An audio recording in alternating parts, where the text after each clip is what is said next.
Cottonwood Trail in the Chiricahuas. Outside Tombstone, Arizona Territory. Hey, what's the matter? Sheriff. Well, one sheriff, two of us. That trail, up the side of the hill there. Come on. What's the matter, Lugo? You don't know nothing. You afraid of him? I said, come on.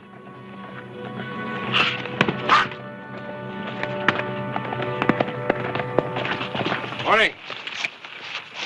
You been in Tombstone? Yeah? Why? You resemble somebody I'm looking for. I'd like to ask you some questions. Hold it! Hold it!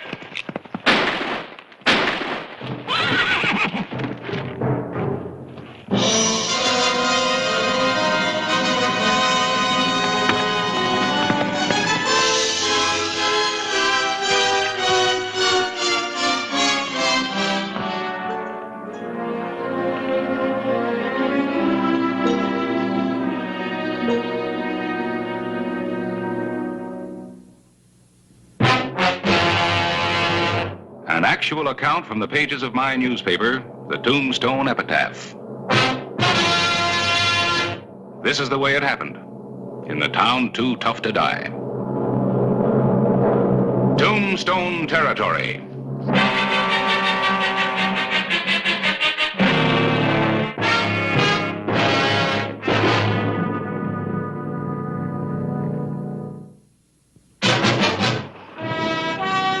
Noon, December 9, 1884.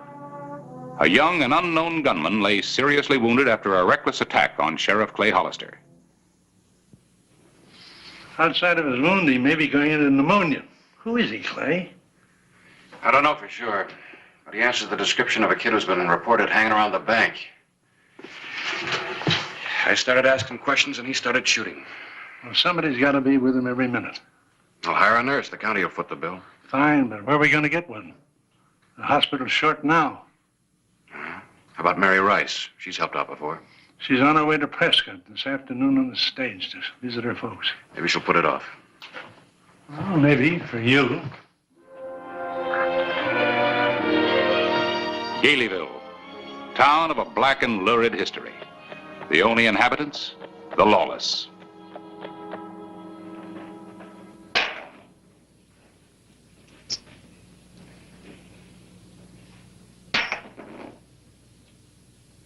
Alita, that beats you.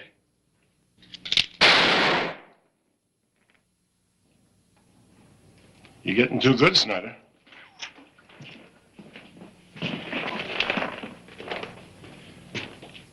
I've got to protect my championship. Trouble. Eddie? Where's Eddie? Shot down. Right in back here. The sheriff. You don't send a green kid like him to look over a bank job?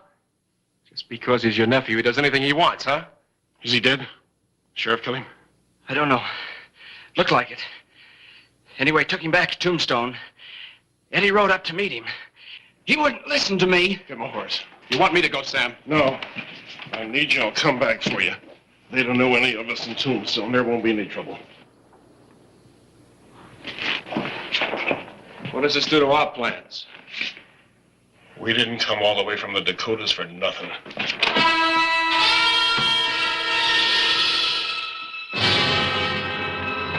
I appreciate your staying, Mary.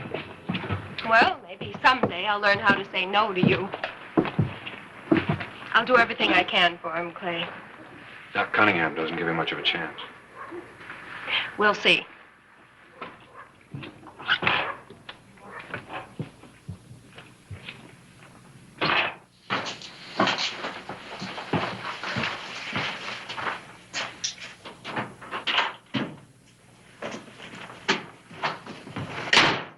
Got a pretty sick boy here, Mary.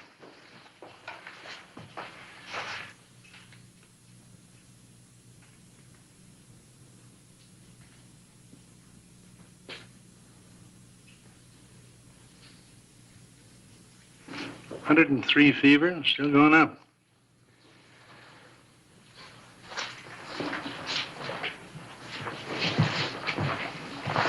Mary, Clay, mind coming back later?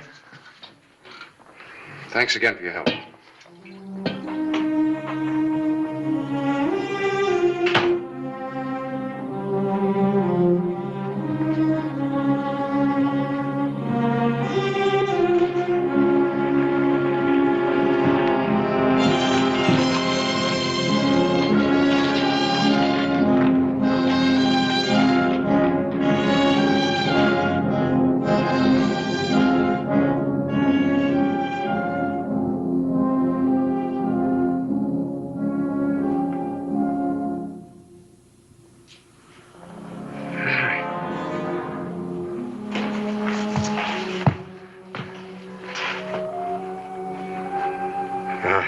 Sure picked a right nurse, didn't I?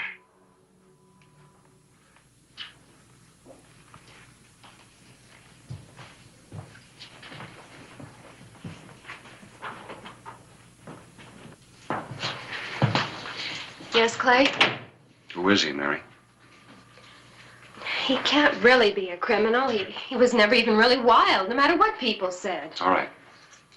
Let's start with his name and where he wasn't really wild. Look, Mary, if missing me is all he's guilty of, there won't be any charges. His name is Eddie Casper. He's from Prescott. I haven't seen him in, about 6 years. Casper. Nobody by that name's wanted for anything that I know of. What about his being wild? Oh, he was noisy, the way kids are. And he always wanted a fast horse so he could kick up the most dust on Main Street. And he bragged a lot. Mostly about a rich uncle in the Dakotas who he said could buy him anything. Who was his uncle? I don't think there really was an uncle. Well, didn't you ever make things up? Sure. Look, Mary, Pete and I have to go to Bisbee tonight. Mine payroll. I'm gonna leave a guard right here. Oh, that won't be necessary. People can change a lot in 6 years. Be back tomorrow noon.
Hey, fella!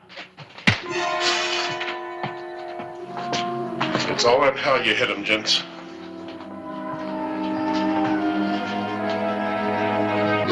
Yes?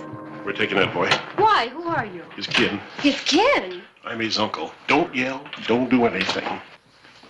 Eddie? Eddie, how you feeling, boy? Sam, I'm sorry, Sam. There's nothing I can't get you out of. We're taking you back. You're not taking him anywhere. Moving him now could kill him. We got a wagon full of straw. Easier ride than the way he got up here. He's verging on pneumonia. He needs constant care. And he's gonna get it. Good care.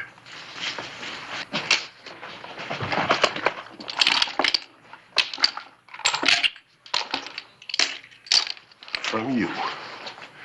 When Eddie's well, you can come back. Fair enough?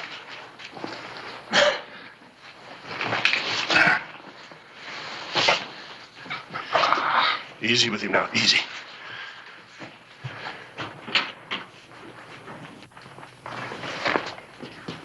Better leave a message for the sheriff.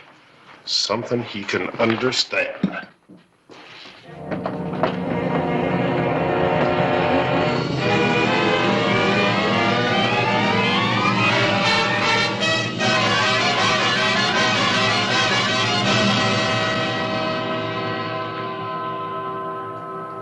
Take any stock in that?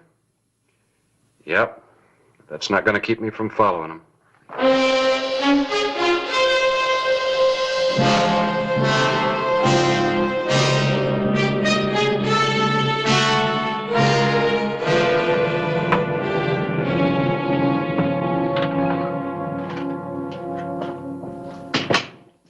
I'm going in to see him. You'll not.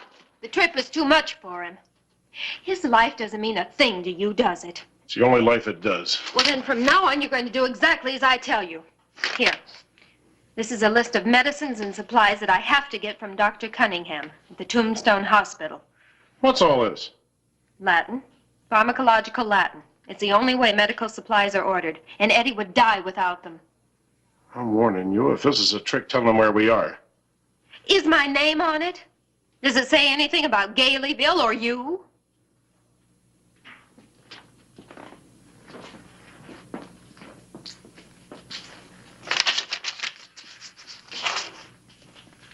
If this is a trick, there's going to be a dead doctor and a dead nurse.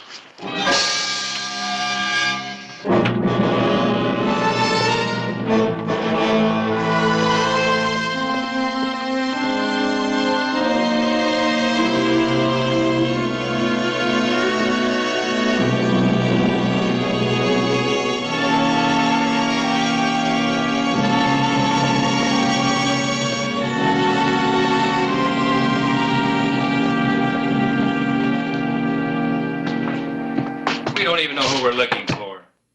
We'll find out. Just keep asking questions. Did you get any answers? Not today. We'll be going out again tomorrow. What do you want to see me for? Here's a note. All right, what is it? It's from Mary. It's an order for medicine written in Latin. And directions, maybe where to find her. Picus Latus, village of the bandits. Mons Magnum, large mountain. And northeast. Picus Latros. Galeyville. Should I start getting a posse together? No. It's about a posse 10 miles off. Kill Mary, like they said. Maybe one man might make it. I'm starting tonight for, Picus Latros.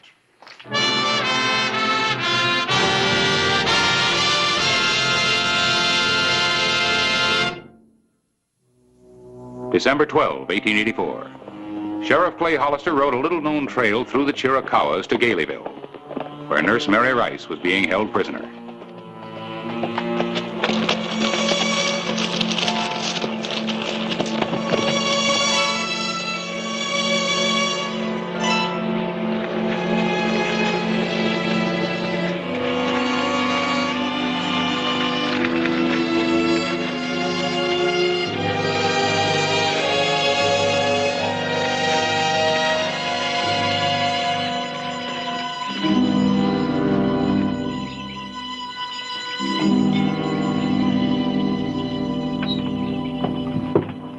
Eddie looks real good this morning.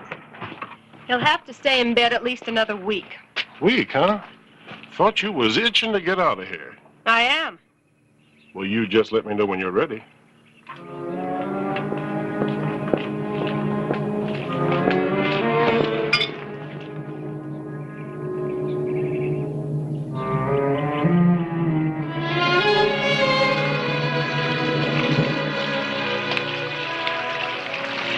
I don't have to be watched.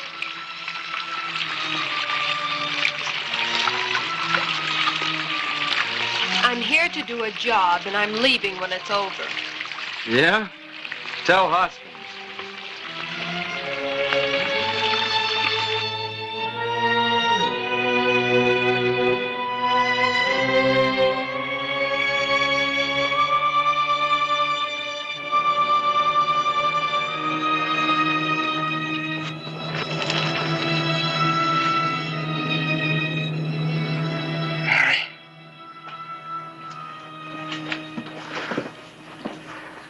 I'm here, Eddie.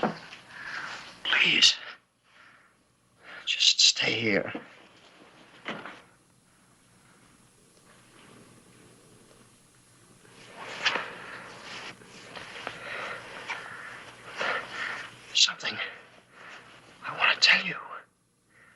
I'm better. Something important. Yes, Eddie. When you're better.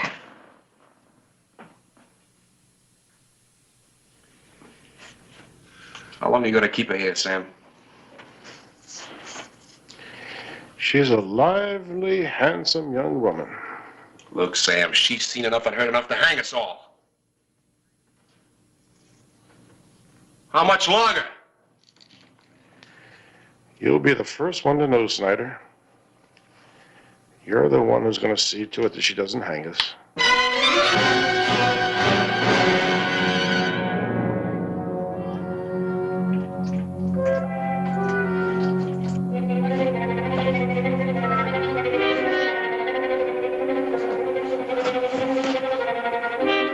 Come on. We're getting out of here. I can't leave him, Clay. Not yet. He's just not well enough. And when he is well enough? Then they'll let me go. Oh, Clay, when I sent that message through to Dr. Cunningham, I didn't mean that. What did you mean? Well, we can't leave him here to die. Look, Mary, be sensible. They'll never let you leave here. Clay, I've got to help him. And I don't mean just as a nurse. I can persuade him to leave here, to give this up. I know I can. Oh, please, Clay, let me talk to him in the morning. All right. You talk to him. Thank you. But regardless of Eddie, I'm getting you out of here at noon tomorrow. Find some excuse for going for water. But they always keep a lookout there. I know it. Don't you worry about him. All right, I'll be there.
Eddie, please listen to me.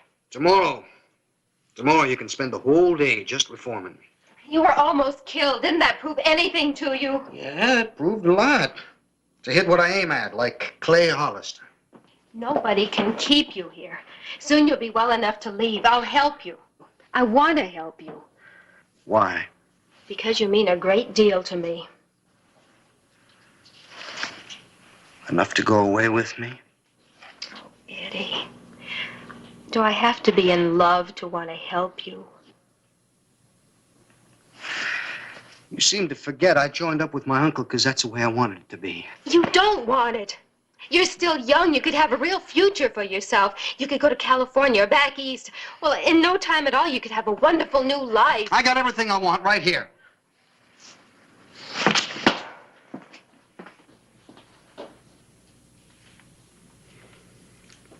I'd like to see my uncle now.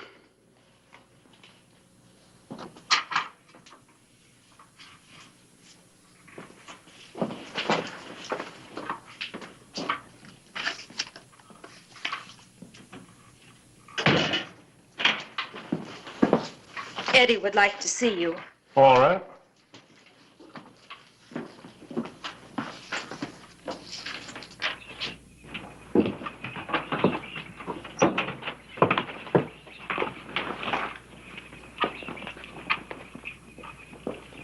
Mr. Snyder, I said you'd be the first one to know, didn't I?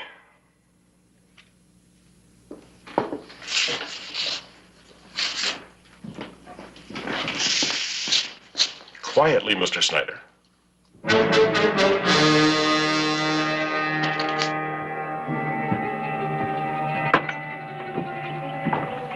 Let's go, Lugo.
She's not going for water. She's going to meet Hollister. Why didn't you tell me all this before? How could I? She was here all the time. I'll take care of the sheriff, Eddie. Sam, what about Mary? She's been dead since we brought her here. You made your choice when you joined us, boy. You haven't got any now. Yeah, you're right. I haven't any now.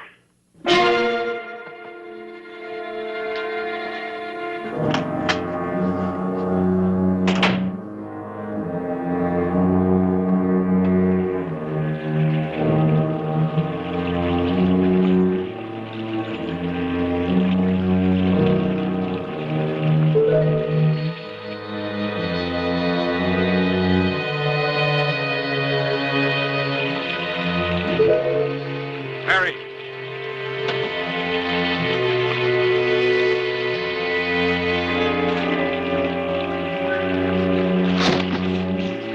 Left the horses half mile up the trail. Come on.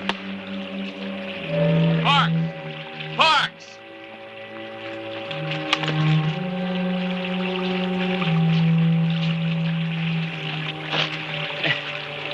Hey, you suppose Parks took her for a little walk? Come on.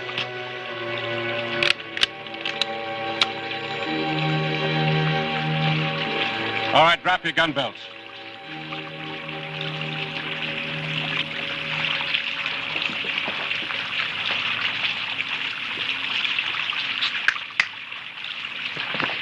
Mary!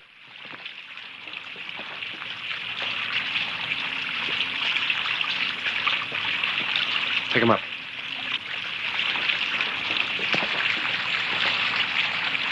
Leave them be, little lady. Drop your gun, Sheriff. Drop them!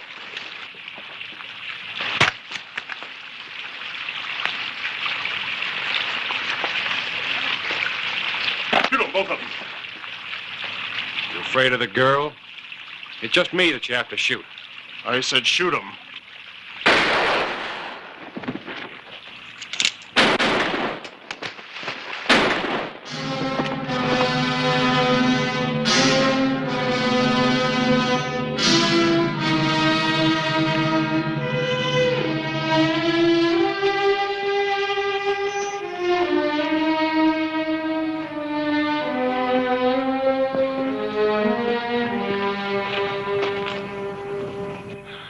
You were right. I had no choice.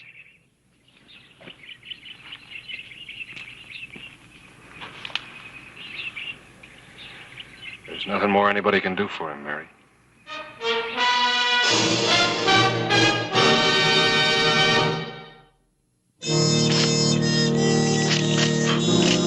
Well, Mary!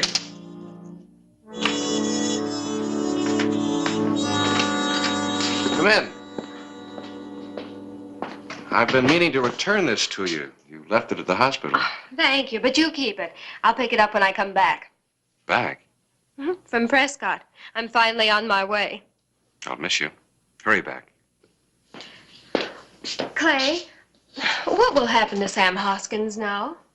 Ooh, I don't know. He'll stay right here in jail until his trial comes up, and then it's up to the court. Oh, I see. Well, I better not miss my stage after all of this. Good trip now. Thanks. And I will. Will what? Hurry back.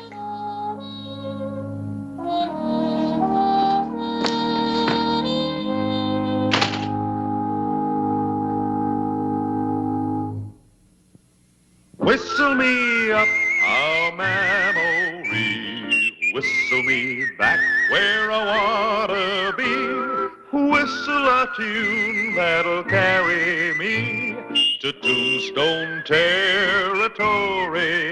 If your past has run afoul of the law, it's a handy place to be. 'Cause your future's just as good as your draw in Tombstone territory. Whistle me up a memory, whistle me back where I wanna be, to Tombstone territory.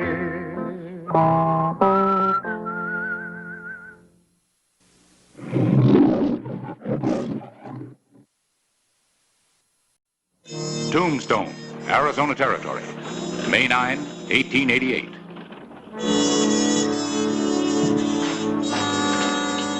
Well, Harris, what can I do for you? I'm glad you could come right over, Clay. I've got to get the technical description of this Army heliograph thing straight. All right. Yeah, but first let me give you the weather report. Tombstone's in for a big wind. I just heard some of our prominent citizens rehearsing their speeches of welcome. Boy, they're puffed up like spring frogs. The governor's used to it. Yes. Check that copy for me, will you? All right. Governor Armstrong making an inspection of the Army's new heliograph, a signal and warning system against Indian raids and... Not that part, the technical stuff down here. Oh. On a chain of mountain peaks, the Army has set up a system of flashing mirrors. They can talk to each other in Morse code, dots and dashes. More important, they can talk to patrols miles away on the mesas and flats and give them the location and movements of renegade Apache raiding parties. Wire for you, Clay. Oh. Governor's stage coming in early. Oh, good enough. Let's ride out and meet him. We can finish this later. Good idea. Let's go.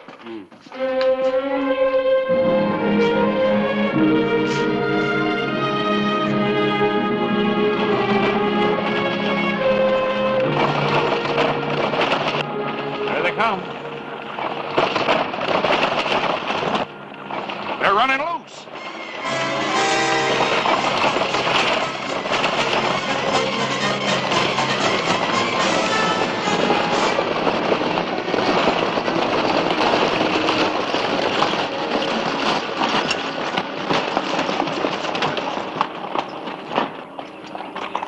Billy, what happened?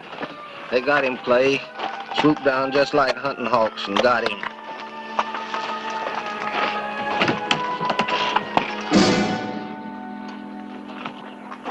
Is that the governor? No, it's one of his aides. Where's Armstrong? That's what I gotta find out. Conrad, take the stage into town. Quint, I want you to gather some men to ride with me. Harris, you send a telegram to Fort Huachuca. Tell them that I'm mounting a posse to backtrack toward Mormon Peak. Have the heliograph station on the peak signal me what horsemen are working that area. Right? Let's go.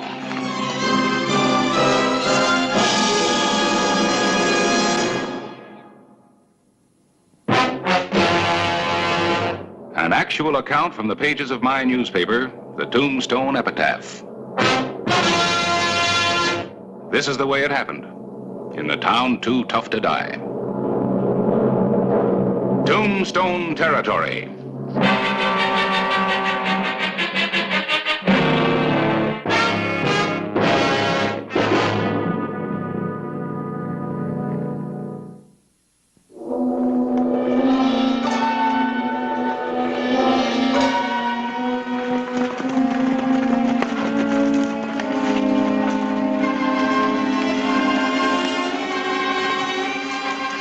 What are those things saying now? Spotted 5 riders in the Cochise Gorge. Let's go.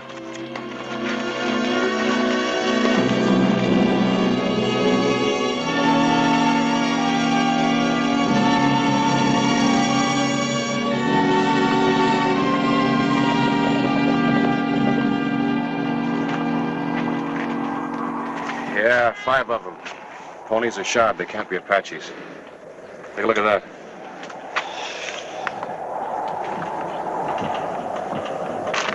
How can I tell where they're going? With every swig of that, you get a free snake. Yeah. Let's put out flankers and comb the canyon. No, you're not going in there. Why not?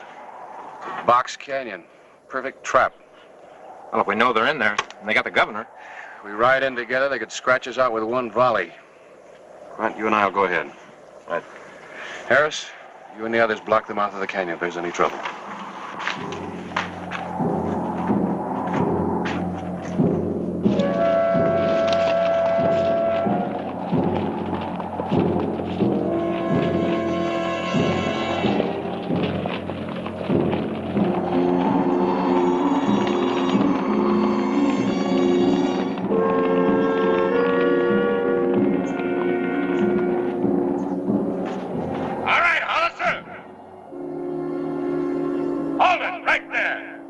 Governor Armstrong, with Frank Bantup behind him. Drop your guns and keep coming up, Hollister, alone. I'm not a patient man. Now get up here before I start diselecting me a governor. Call him up here. Sheriff Hollister! There are only 4 of them. Signal your men and charge them. Send your boys back to Tombstone, Hollister. Then you come up here. I'll pretend to pull out. I'll send the boys back in along the sides of the canyon. No, do what he says. Tell Harris to take the men back to Tombstone. But we outnumber him. It's not going to save the governor. You gonna do what I say? Or shall I kill him right now? Take him back, Quint.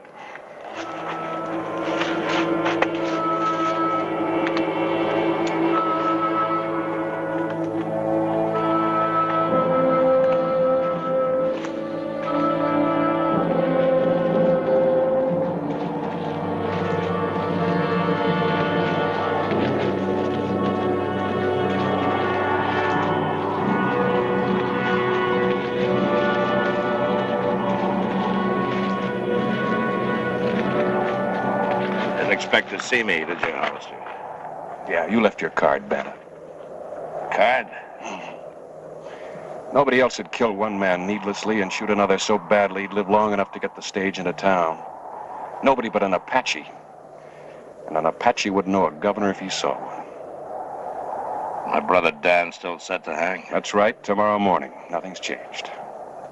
You missed your tally, Sheriff. 2 things have changed. You and him. I'll start climbing.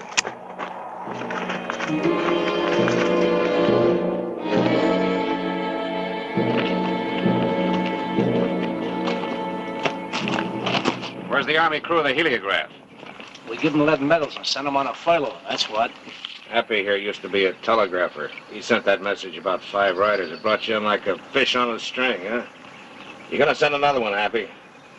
I want him to know that the governor and Hollister here are alive. But I'll kill them both if I don't clear the area of all patrols and posses. Bear, you tie him up and put him in the cave, huh? Come on.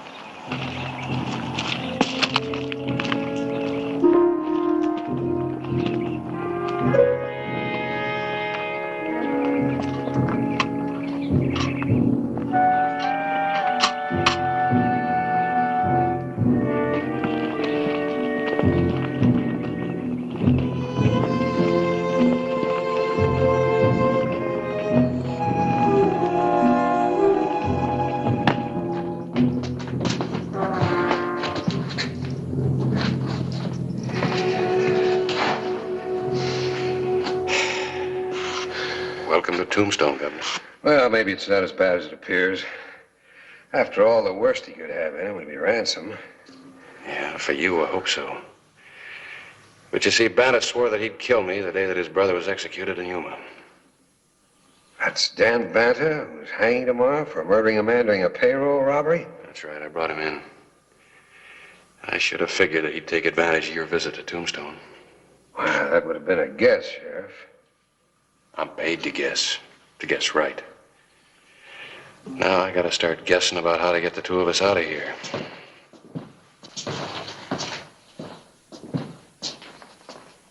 Now that we've sent our little message, we're gonna have a talk. The governor, the law gun, and me. Talk. My brother Dan's set to die in the morning. He is. And you're gonna set him free, Governor. Why, that's ridiculous. Not to me. See, we're gonna send another message on them flashing mirrors, this time in your name. It's gonna be relayed to Yuma Prison, telling them to let Dan go. You can't do that. It's out of the question. They won't release him until they see the governor. That's why he's gonna be riding out of here right after we send the message. So they will see him. But we're keeping you, Hollister. Just to make sure he does let Dan go. Well, Governor?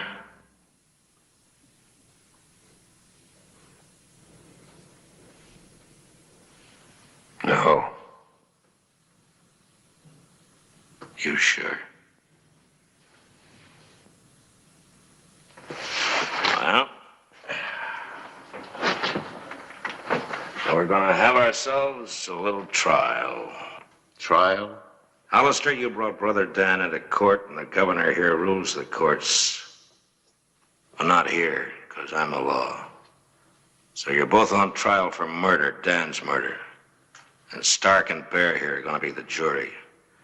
You know, you can't spill blood without talking. Talking means justice, and we're going to have justice. So do you both swear to tell the truth, the whole truth, and nothing but the truth? About what? About killing my brother Dan. You're hanging him tomorrow. No, the law is.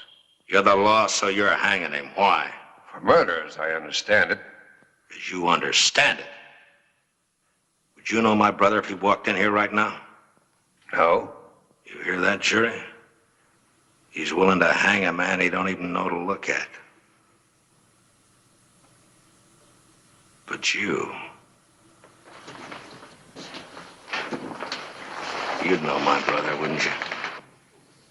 I know him. You brought him into trial, didn't you? That's right, I brought him in. And I accuse you of killing him. No, Banta. I couldn't kill him. The governor couldn't. Nobody could kill your brother. Because, you see, after riding with you, he was already dead. Squeezed dry of life and purpose by the man he followed.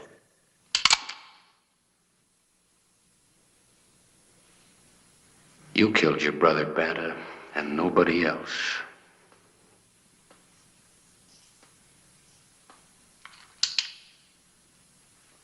You'd like for me to shoot you, wouldn't you? Make it quick and easy. But it's gonna be slow. Waiting for the hour like my brother's doing in his cell right now. Has the jury reached a verdict? Guilty. Let's get it over with. Well, the verdict's guilty, boys. But I'm not gonna kill you right now.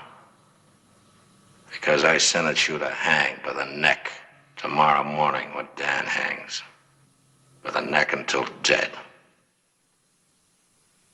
And you got all night to think about it.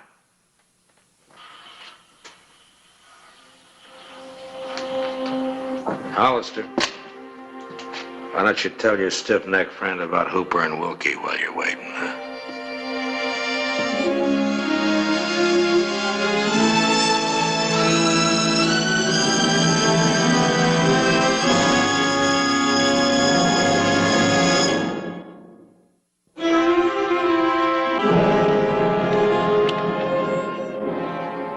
What were those men Banta was talking about?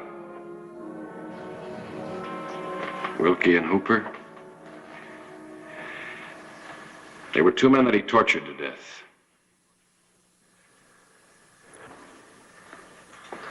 How? I'd rather not say. Banta's got some things in his head that an Apache squaw wouldn't think of. Well, then this isn't just a bluff. He isn't after ransom. He really intends to hang us. If that's all he intends to do, we're lucky.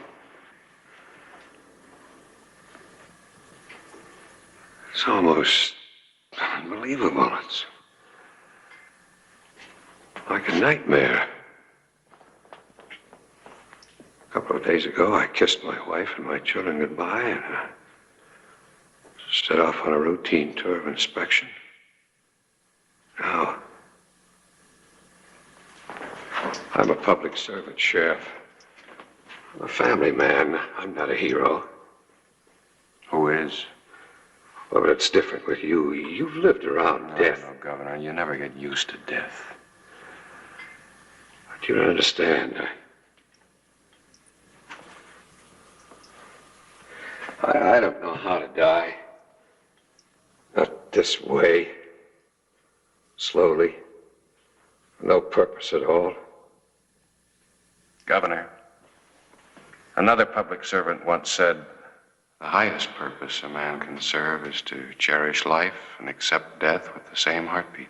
Who was that? Family man by the name of Abraham Lincoln. Yes, but those were political words spoken for a battlefield. Yeah, kind of battlefield. He was on his deathbed.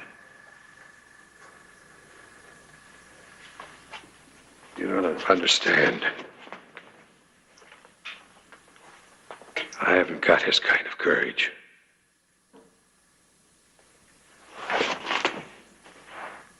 Governor Armstrong, Banta feeds on fear. And every time we deny it to him, he dies a little bit. Deny him your fear, Governor.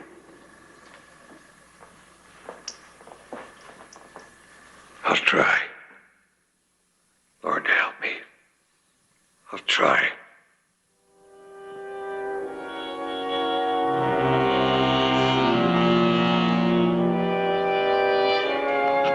All right, go get him, Bear. You got the mirror shine on that contraption, Happy? Well, we needs the full sun to send a message. Okay.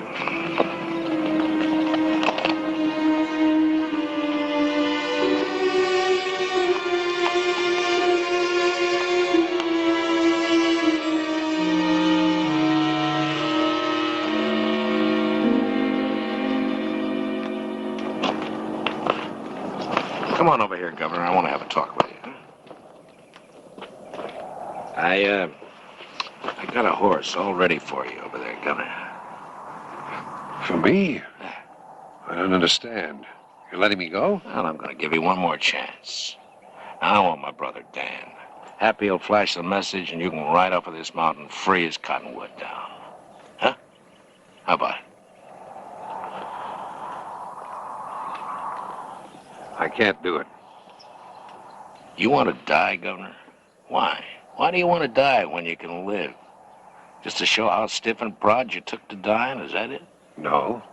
Well, who's going to care how proud you were? Who's going to know the rocks, the wind going by? I told you I won't do it.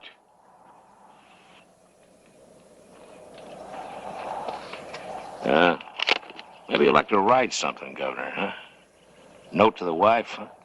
Wookie did. It's a real pretty note, too. All about how she should treasure life and how he was going to miss the sight of running antelope in the sun or hawks circling in the sky. You know, that sort of thing. It's real pretty. You want to write something, Governor? I'm waiting, Governor.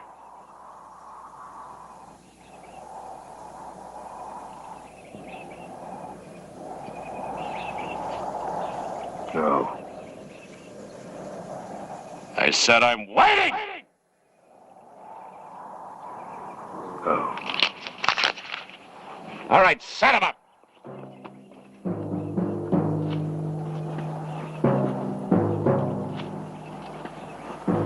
Usually when I find a man who can't wait to die, I do my best to help him.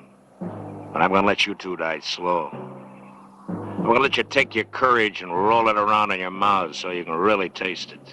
Of course, it's best if your horse don't wander off looking for grass or water and leave you dancing. Then again, you might get tired and want to kick him and get it over with fast. I don't know how brave men figure, but smart men are riding down the mountain free.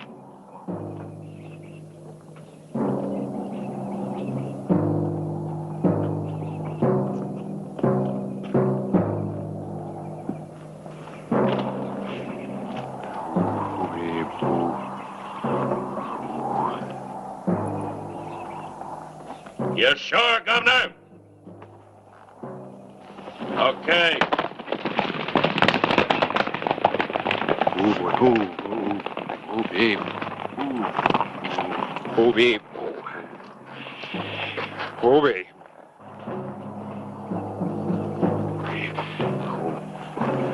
Governor, I want to try something. Can you sing? Sing a song? A song? Yeah, anything, just to quiet the horses. Black, black, black is the color of my true love's hair. Her eyes are something wondrous fair. La la la la la la love. I love the ground whereon she stands. Black, black, black is the color of my true love's hair. I love her eyes. La la la la la la la la. Love I love the ground whereon she stands. La la la la la la la.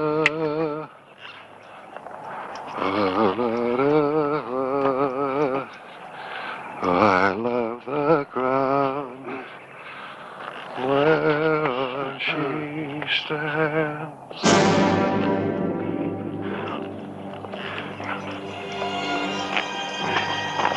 Ooh. Oh.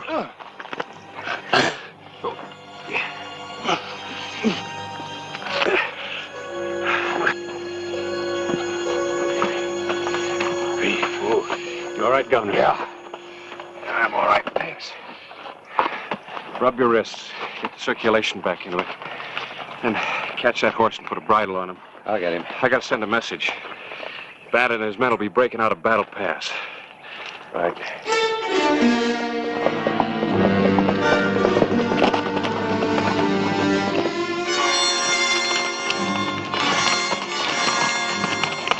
Riders in the flat, headed this way. Cavalry! They must have spotted us, Frank. Yeah, let's head back through Dead Man Canyon. Come on.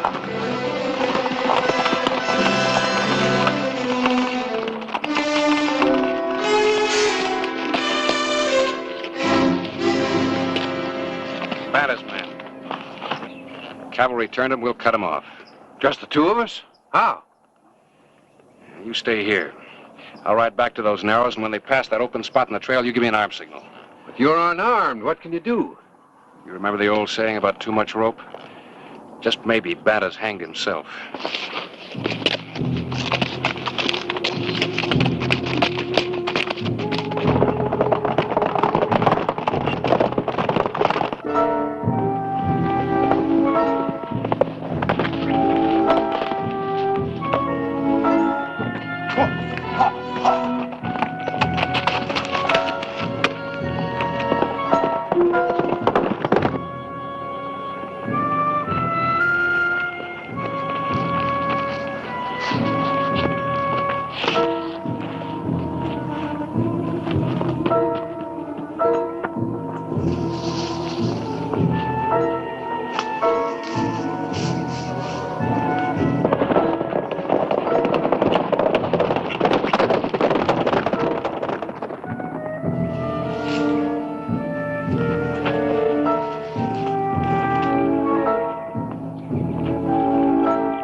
I almost guessed wrong again. We'll let the cavalry take care of those other two.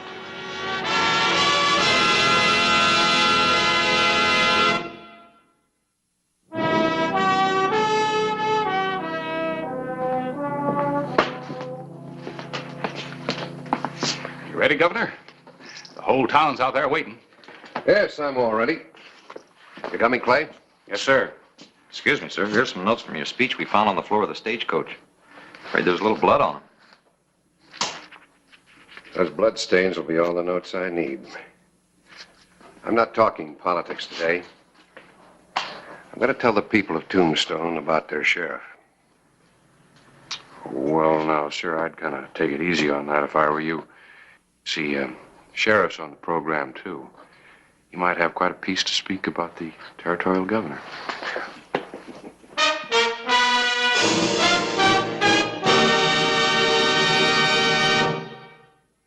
Whistle me up a memory, whistle me back where I wanna be, whistle a tune that'll carry me to Tombstone territory. If your past has run afoul of the law, it's a handy place to be, 'cause your future's just as good as your draw in Tombstone territory. Whistle me up a memory, whistle me back where I wanna be, to Tombstone territory.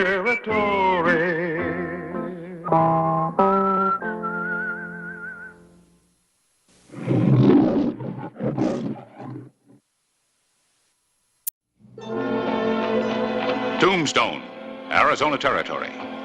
The night of January 20, 1881.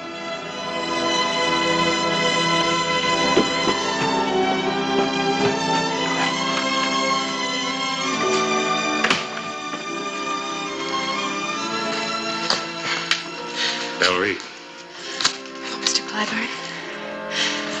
Guess you didn't expect to see me back in this town. Do you know where Clay Hollister is? I suppose he's in his office, isn't he? Window's dark.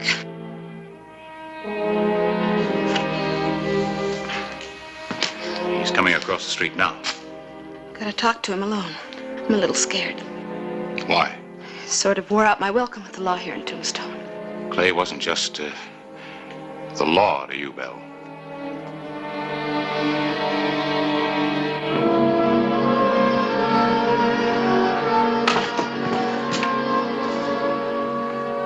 Well, I guess I'll be going.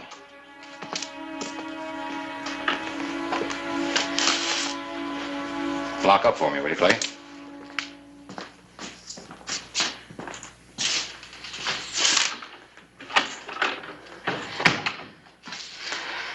Hello, Clay. Belle. Thought I recognized you. Saw you riding in. I wouldn't have come back here, but I'm in trouble. You've been in trouble for quite a while. You don't have to ruin a good horse just to prove that. Was the horse or me? He's following Clay. Ben Quaid? Yes. But he won't ride into town. He's afraid of you. That's why I had to come to Tombstone. He'd hunt me down anywhere else. You can understand that. Can I? I've tried to understand a lot of things about you. Like why you ever took up with him. I don't know. Let's say a girl sometimes feels too much and sees too little. I made a mistake, I know it. I've got a chance to correct that mistake.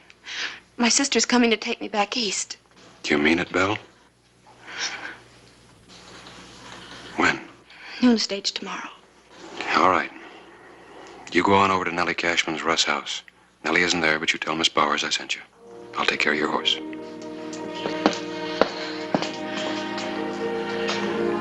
Thanks, Clay.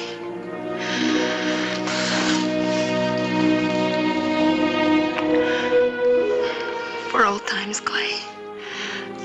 And all times.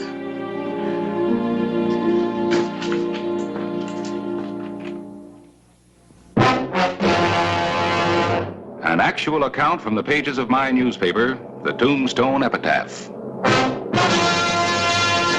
This is the way it happened. In the town too tough to die.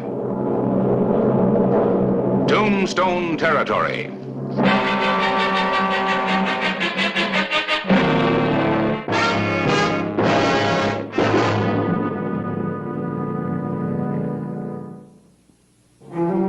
The morning of January 21, 1881. Hermit Mesa, a short distance from Tombstone.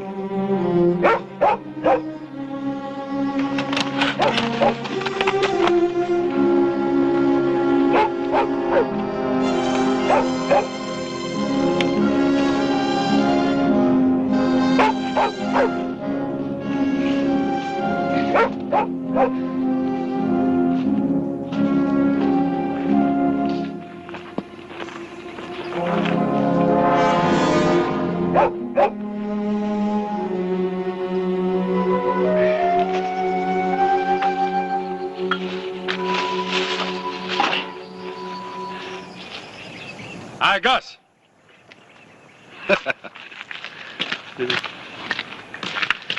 Oh, it's Mr. Ben Quaid back again. Look, I got some sulfur from that old mine at Sulphur City. You got any finished powder you want to trade? Yeah, Real good stuff, huh? the finest. Well, I'll take that keg there. You lash it onto my horse so it'll ride real nice and easy, huh? Yeah. Yeah.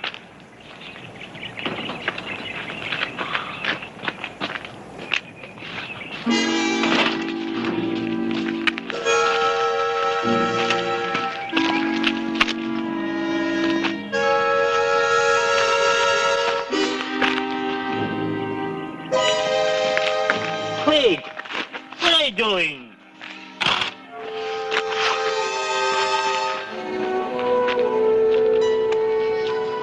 No. No. What are you doing? You're burning up my plate. No. Oh, no. No. Oh, no. Oh, no. No. Oh, no. No. Oh, Mike. Mike. Oh, Mike. Mike.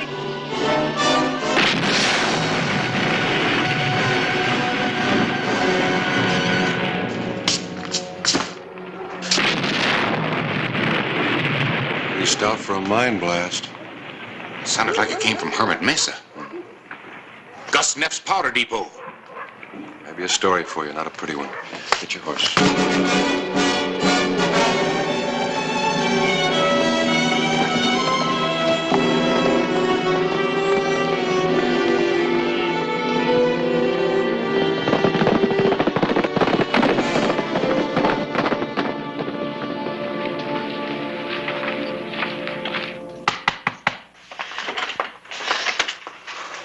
Ben. Yeah.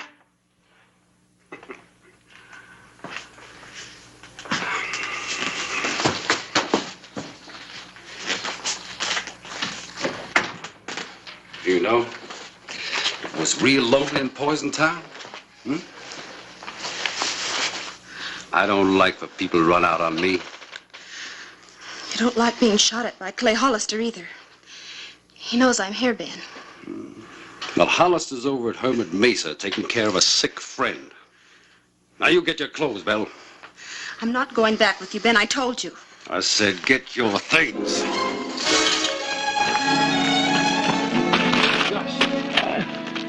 You're safe now, Gus. You're all right. Why would he do such a thing? Who, Gus? Ben Quaid. I should never have done business with him. Quaid? Karras, take care of him. Get him to a doctor. Sure. What's on your mind? Ben Quaid and Belle Reed. He blew this place up to get you out of town. He'll head for the border. And once he gets both boots in Mexico, he's free as smoke. Well, just maybe I can change his plans. Go ahead, Clay. Gus will be all right. Right.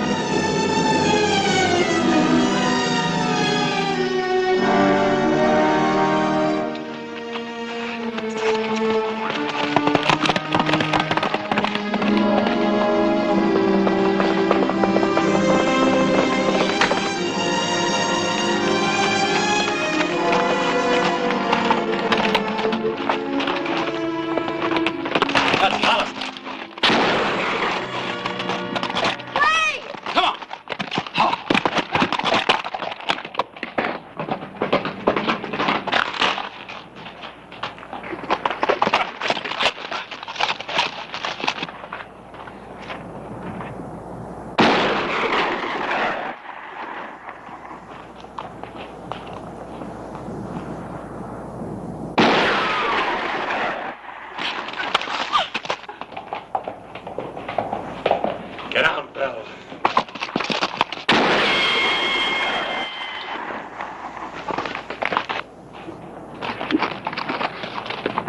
Clay, I've been hit. Oh, I'm sorry, Clay.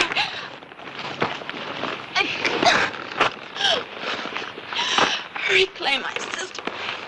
I want to see her. You'll see her. I've come.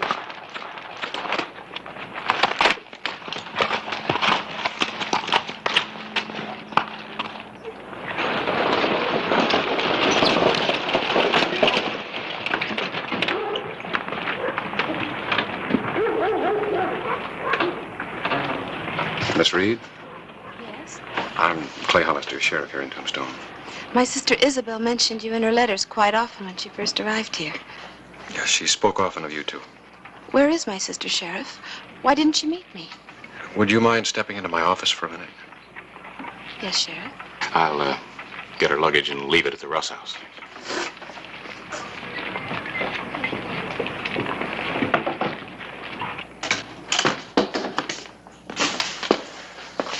Sit down, please.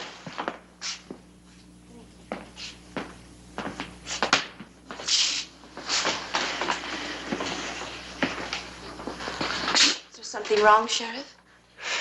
It's kind of hard to say. Belle's had some more trouble? Yes, ma'am. Belle's had some trouble. Well, where is she? I want to see her right away. She's in Doc Cunningham's office. What are you trying to tell me, Sheriff?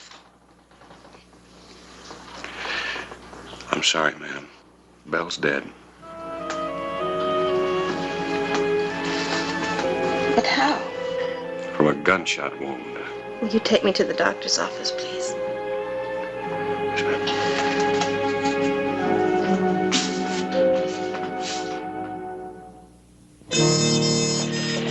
The morning of January 22, 1881, Belle Reed was dead. Her sister Gwen had only partially recovered from the shock. Oh, Miss Reed, come in. The wind's chilly this morning. I want to thank you for all you tried to do for my sister, Sheriff. Oh, I'm afraid I didn't help very much. Forgive my directness, Sheriff, but Dr. Cunningham tells me that some in town here thought that you and Belle were going to be married. Doc Cunningham talks too much. I don't mean that I didn't like Belle. I did. But she had her own ideas. That runs in our family. I liked her too, Sheriff. I loved her. We've got to do something about her murder. We, Miss Reed? Please call me Gwen. Sheriff, after you brought Belle to the doctor's, why didn't you take some in and go after Quaid? Well, because he would have been across the border into Mexico before I could have caught him. Why didn't you follow? I can't. Not wearing this star, no lawman can. Quaid knows that. Well, a lawman can't. But a woman can. You? Oh, Gwen, you're new out here, and you've been through a lot. You better let me handle this. Sheriff, my sister was murdered yesterday. And I've got an idea how to get the man who did it. Are you interested? Of course I'm interested. It's my job. And it's a lot more than that. Quaid doesn't know my sister's dead, does he, Sheriff? No, he's hardly the inquiring kind when he's being chased by a bullet. And I look almost exactly like Belle. When you got off that stage, you could have been Belle 16 months ago. If I were to wear her clothes and fix my hair like hers, even Quaid wouldn't know the difference. Oh, for a little while, maybe. But how would you find him? You don't even know what he looks like.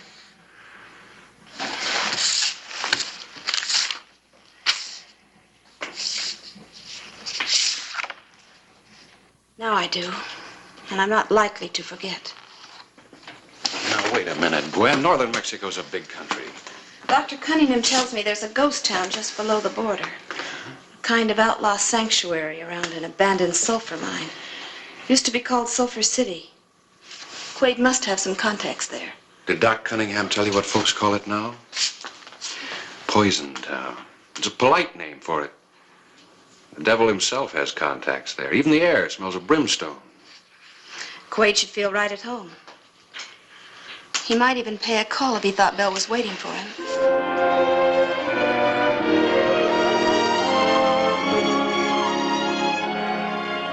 There they are. All Belle's things. I've washed and mended her blouse, too. You've been awfully kind, Mrs. Bowers. Everybody has. I don't know how to thank you. Well, there's no need to try. Belle made some mistakes, but they didn't hurt anybody but ourselves. We all loved her. If I had only arrived one day sooner. Well, the wheel turns and the dice drop in. Plenty of people get hurt. It wasn't your fault. If you need anything, I'll be downstairs. Thank you, Mrs. Bowers.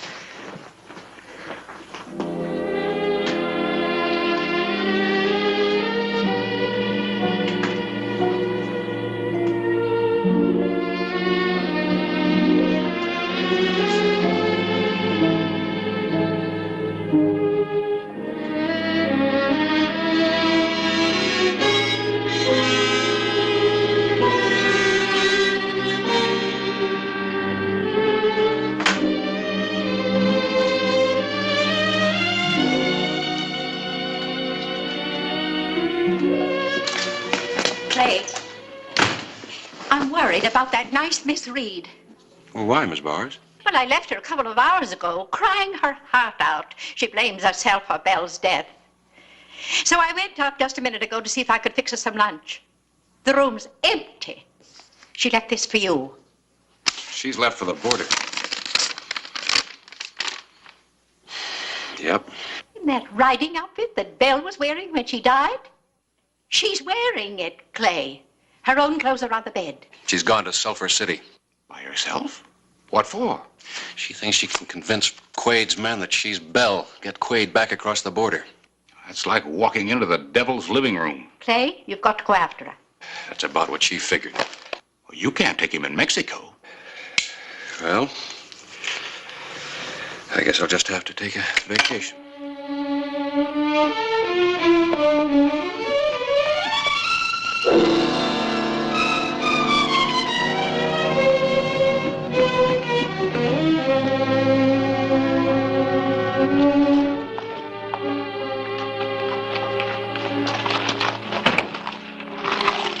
Where's Quade? Who wants to know? You know who I am. Take a good look. Get Quade. Tell him Belle Reed's here. Right.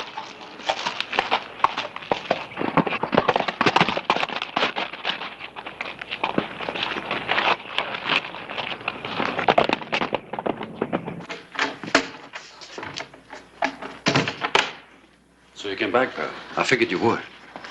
What about that sister? She took one look at me and started crying. Then she began preaching how I disgraced the family. You know the name she called me. Well, I'll make you forget all about that. Yes, sir. Now, come here. Ben, we've got some talking to do. Well, you never were one for talking. Not my Belle.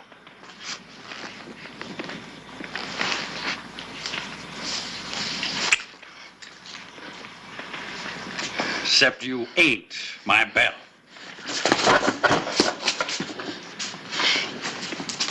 You've been playing that right through, huh?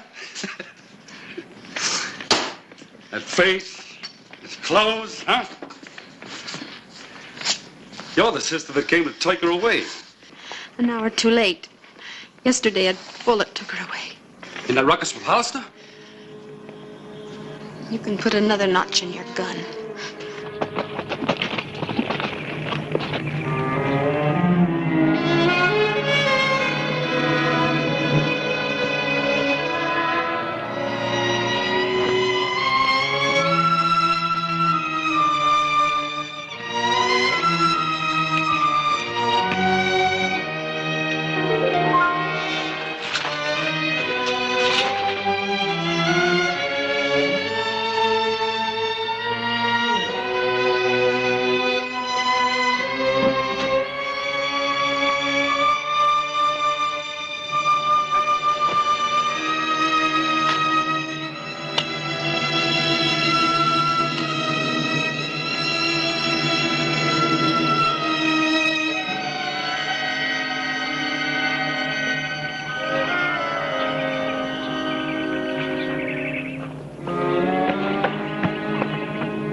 I'd rather see Clay Hollister dead than own all the mines in Tombstone. And if that's him, I'm going to get my wish. There's a lot of good guns out there. You and me, we're going to pull them out into the open. You are? You and me, sister. Yeah. Now, because when Hollister hears a woman scream for help, well, naturally, he's just up and off.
Hollister. I can wait for him.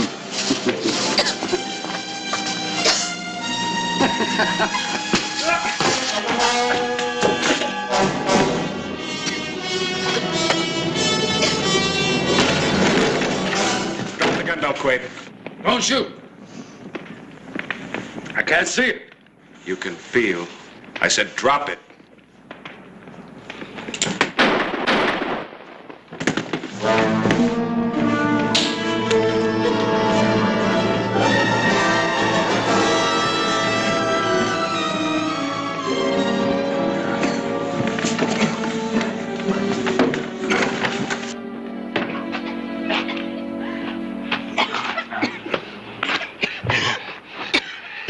You're all right now, Gwen. Breathe deep. Fresh air. All right.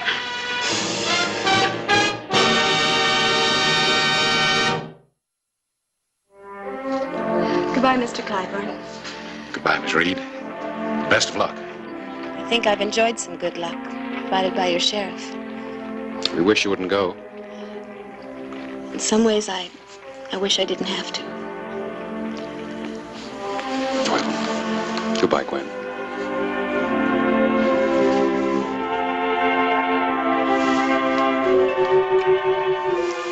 That's from Bill and me.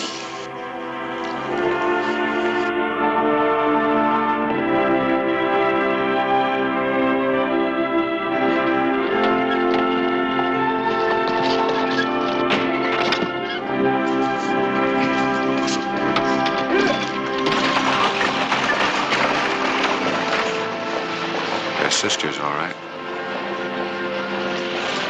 What do you mean by that?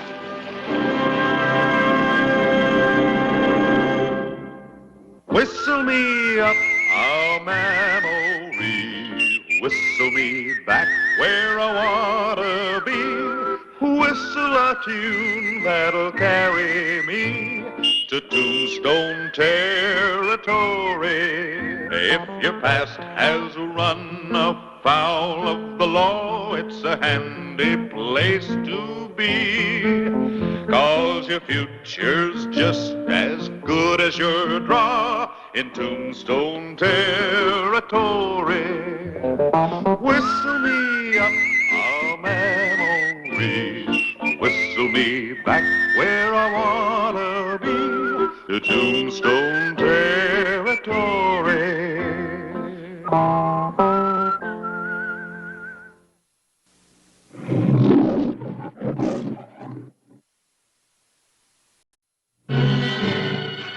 June 15, 1882. A prison break in the Arizona Territory.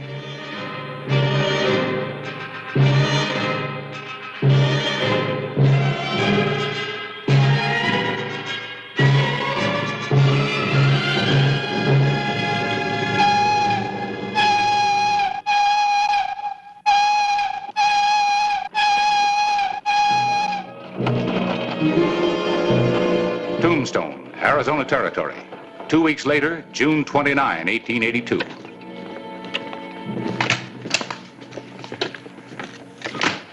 Morning, Quint. Hi, Harris. How do you like the sheriff's desk? Well, I don't like the responsibilities. How about a game of cribbage? Yeah, I've got time for a game. Good. It won't take me long to trim you.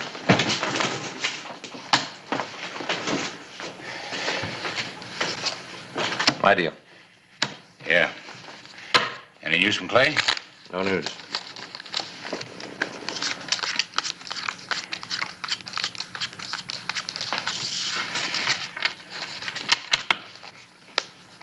My crib.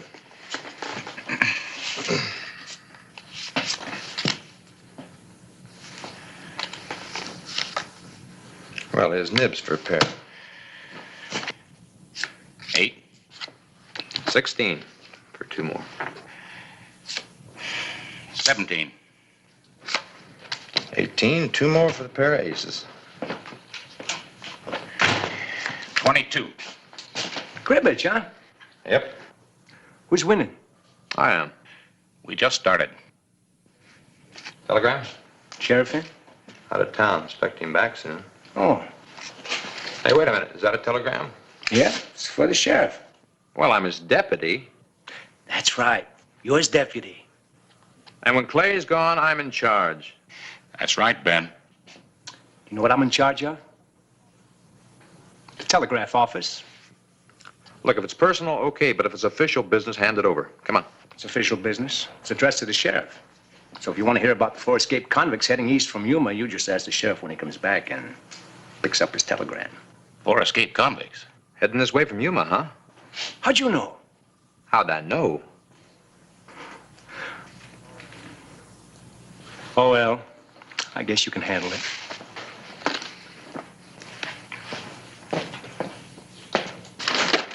And Ben and his practical jokes. Pretty grim joke. 4 escaped convicts. Yeah. I wonder what the odds are that... No, it's impossible. What? I was wondering what the odds are that Clay, riding down alone from Globe, might run into him. Nah, I wouldn't book those odds. Look. Aces and 8s. Dead man's hand.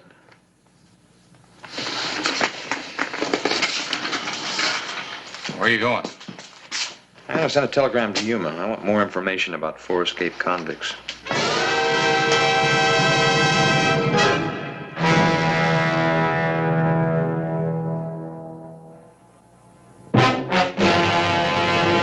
An actual account from the pages of my newspaper, the Tombstone Epitaph.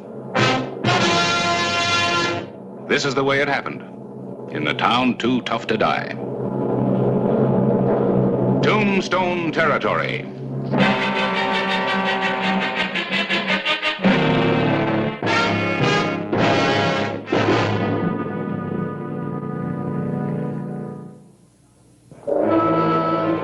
That same day, June 29, 1882, on the road to Tombstone.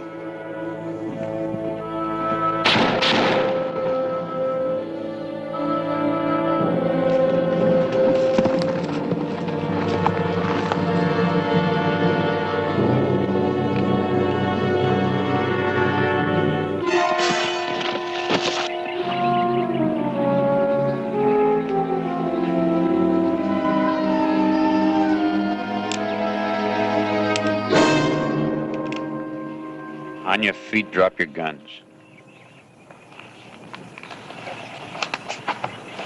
Looks like we caught ourselves a lawman. Maybe, maybe not.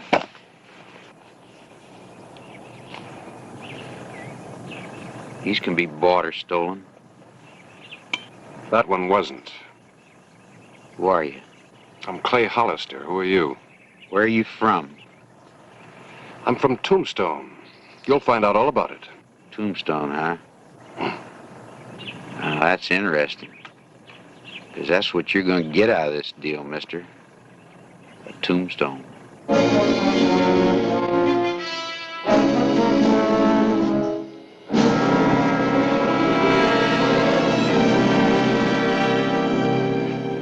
You did a good job on him, mister. He was dead when I got here, and you know it.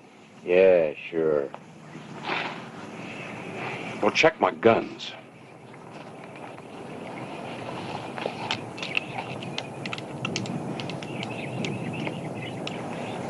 He's telling the truth. I guess we get somebody else to thank. Toby? I didn't kill Finch. I never killed anybody in my life. Parker?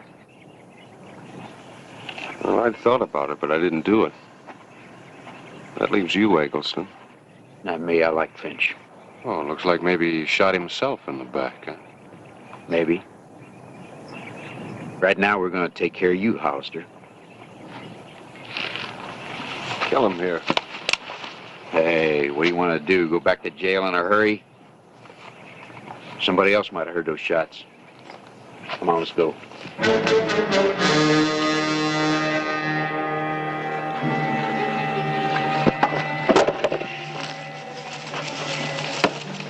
What happened to Carlson?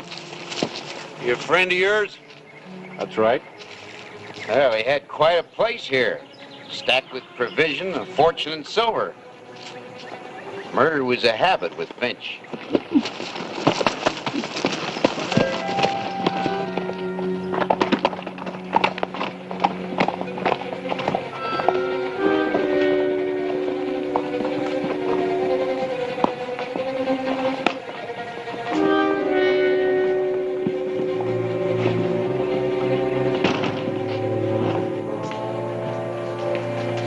Time to that bed.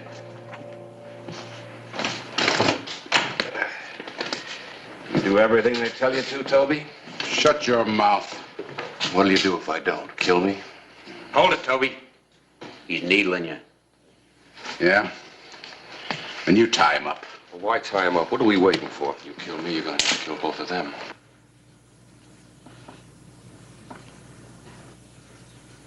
What do you mean? If they get captured, they'll testify against you, and you'll hang for murder.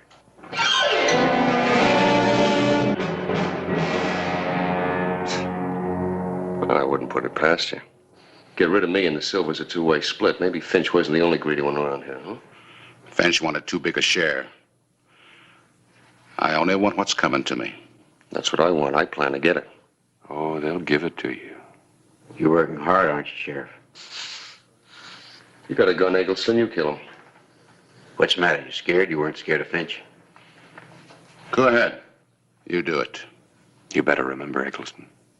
You got witnesses.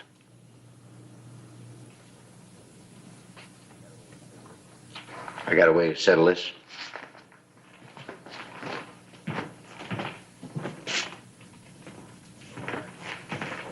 Low card kills. I'll settle for that. Yeah. Then Lady Luck killed him. I can tell you right now who's going to lose. And Lady Luck won't have anything to do with it.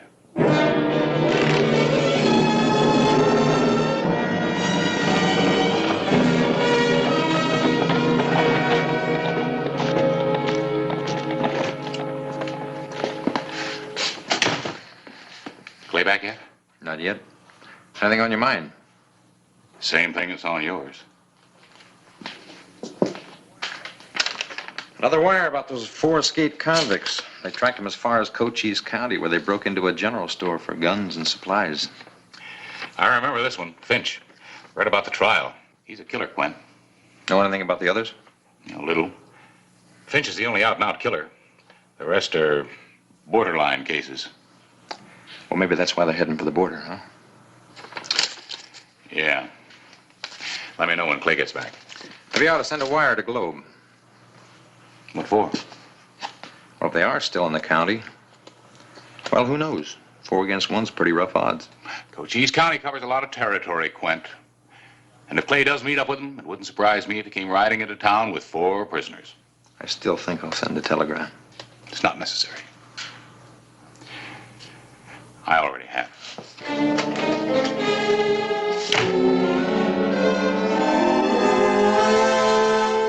All right. Low card kills.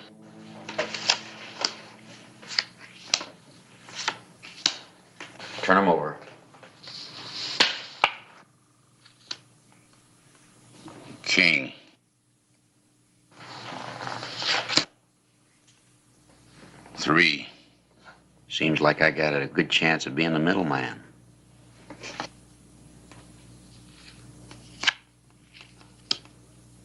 Nine. Looks like you're elected, Toby.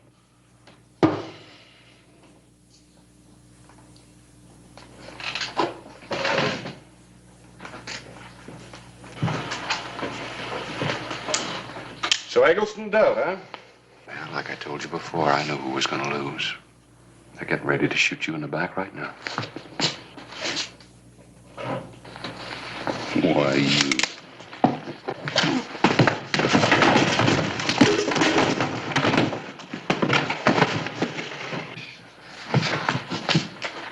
All right, Toby. Now. You dealt. Why didn't we cut? Maybe you were afraid to. What difference does it make anyway? Plenty. This time we cut. What are we going to do? Keep cutting cards until it comes out the way you want it to? All right, I've got it. 3 guns, 3 bullets. We'll draw together. He gets them all.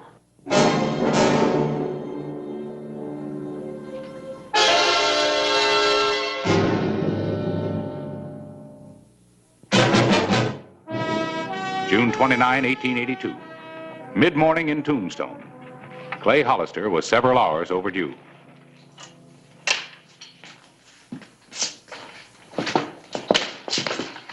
Any news from Globe? According to this answer, Clay left Globe before dawn. Should have been back a couple hours ago. Yeah. Going somewhere? Taking a ride. Any place in particular? North. Think you might meet Clay riding in? Maybe. Where are you going? Keep you company. Oh, suit yourself. I'm just riding out to exercise my horse. Well, why the shotgun? Gonna force him to exercise? Well, you know, I'm not superstitious, Harris, but I still don't like the idea of that dead man's hand showing up. I don't like it either. If anything does happen to Clay, it's your fault. My fault? Sure. You're the one suggested that game of cribbage. You're real funny, Harris.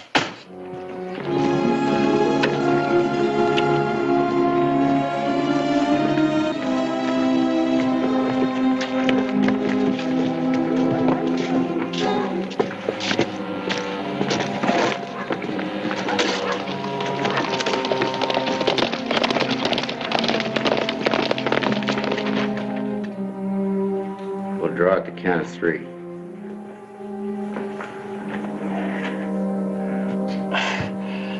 May I stand? Go ahead, Hollister.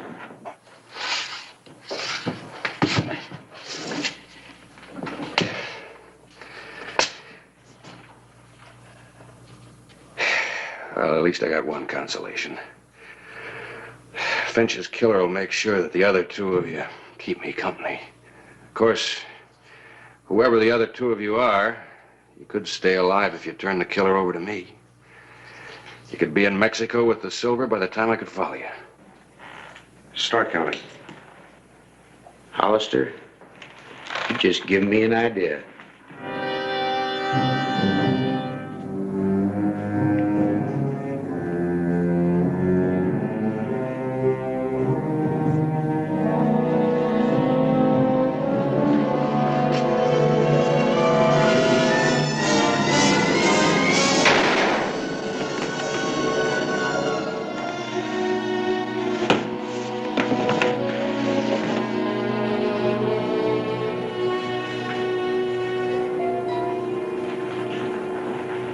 A 50-50 split of the silver is better than a bullet.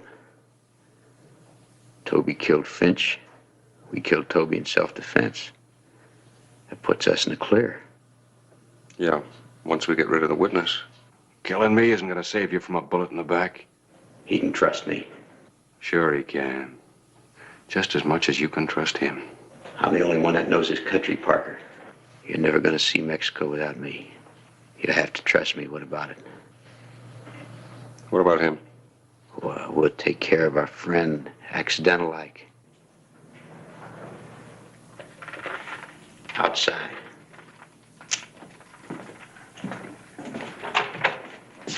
Come on, move.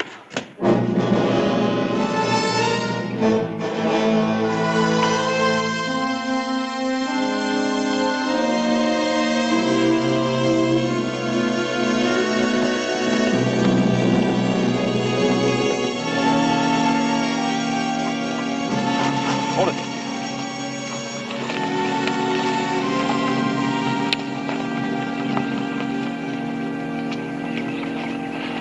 Ground's all churned up. Somebody heading for Tombstone. Changed their mind, went off in that direction. Why? Nothing up there. Yeah. Think it might be Clay? Maybe. Let's go.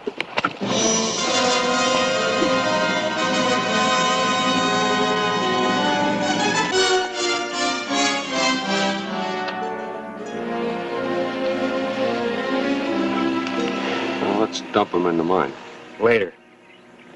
You know how to set off an explosion? There's nothing to it. As long as you get clear before the dynamite goes off.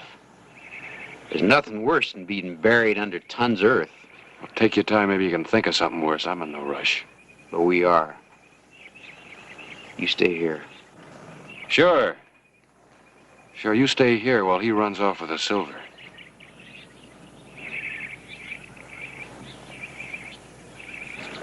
I'll go with you. I can carry a few sticks of dynamite myself. You might trip and fall. With the silver.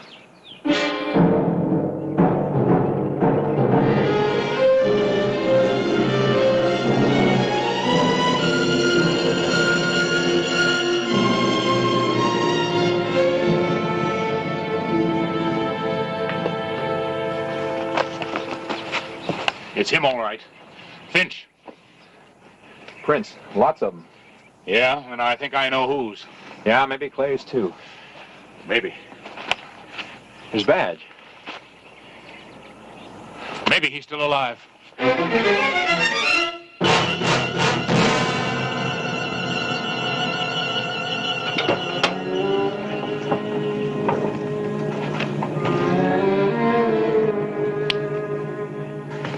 Here it is.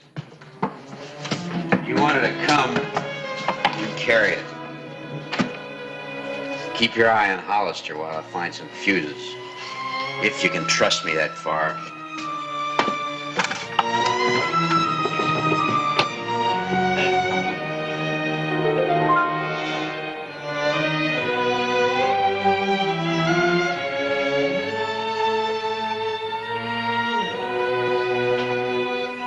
Give me a hand with this junk.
These are too short. I'll just tie a couple of them together.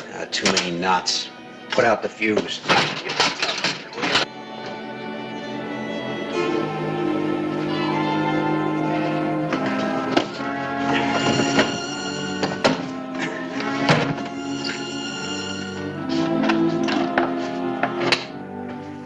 This'll do it.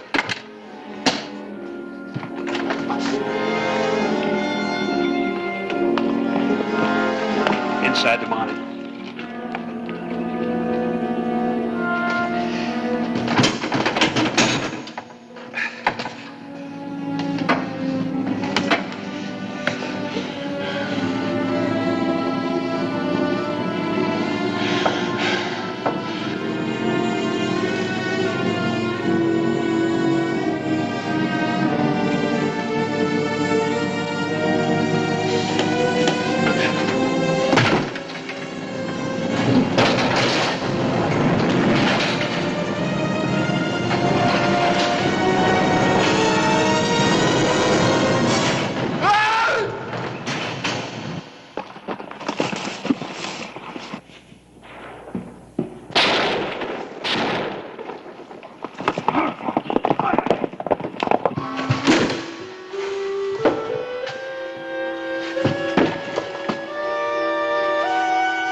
Well, you got here just in time.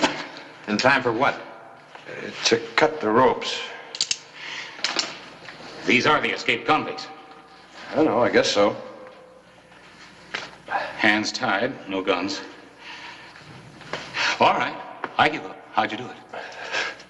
I had a little help. Greed, lady luck. And maybe the dead man's hand.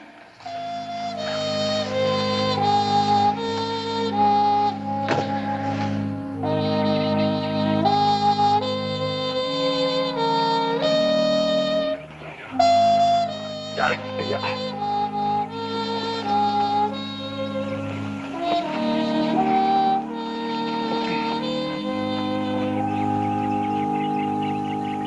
Who killed him? I don't know. I guess the Lucky Mule mine wasn't very lucky for anybody. No, destroyed all of them, including Eggleston here. Say, Quint. Yeah? What were you doing riding around out here? Who's minding the office? The office? Where you just rode out to? I'll be hanged if I'm going to worry about him next time. I never did. I was just out exercising my horse.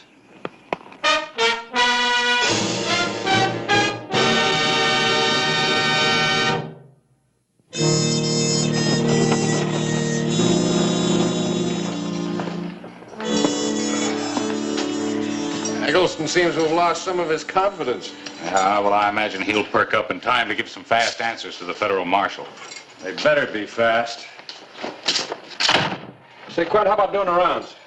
Yeah, as soon as we finish our game. Harris? All right, why not? Day's shot anyway. Well, I'm ahead. I've pegged 6 points. Yeah, I know.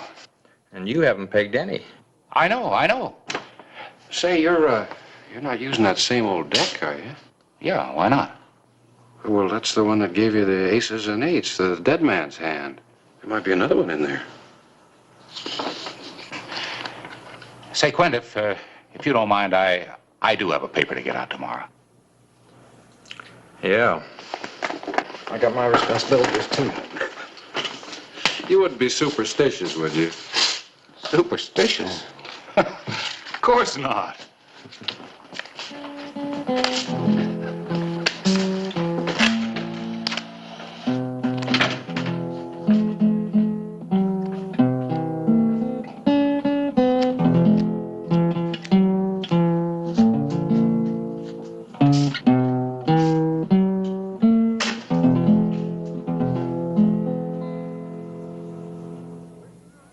Whistle me up a memory, whistle me back where I wanna be, whistle a tune that'll carry me to Tombstone territory.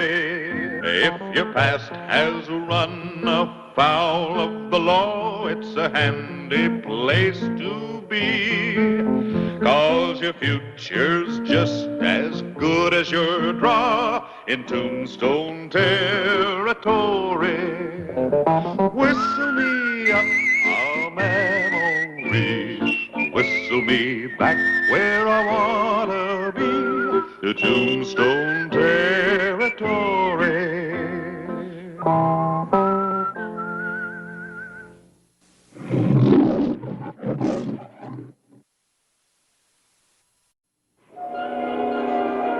Outside Tombstone, Arizona Territory, October 17, 1884. The foothills of the Mule Mountains. Can you walk? I don't think so. Great. A couple of shots will flush them out. Be careful and shoot high. Careful. They're convicts. They're on foot and they're unarmed. We don't have to push our advantage.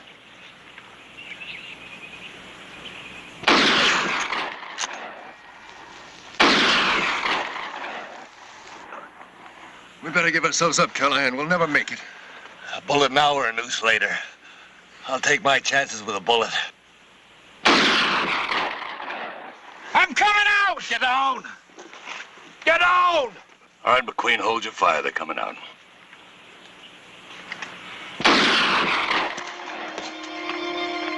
That was murder. What kind of a deputy are you, anyway? The orders are dead or alive. Shut him down! Well, Holden? I'll try it too.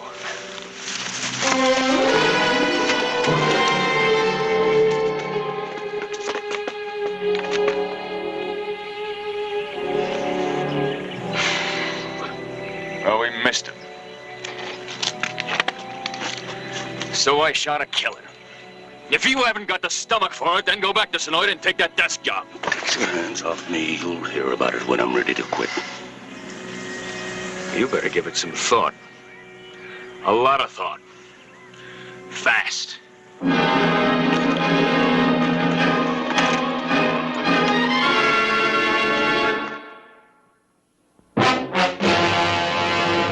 An actual account from the pages of my newspaper, the Tombstone Epitaph. This is the way it happened, in the town too tough to die. Tombstone territory.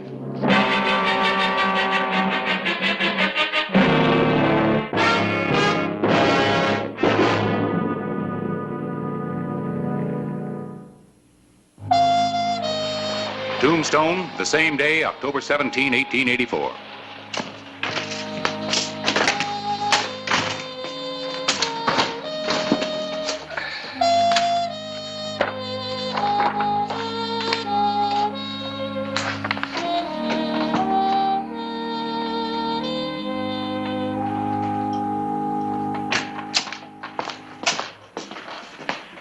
Jim Patcher said you wanted me to come over as soon as I could. Yeah, thought this would interest you.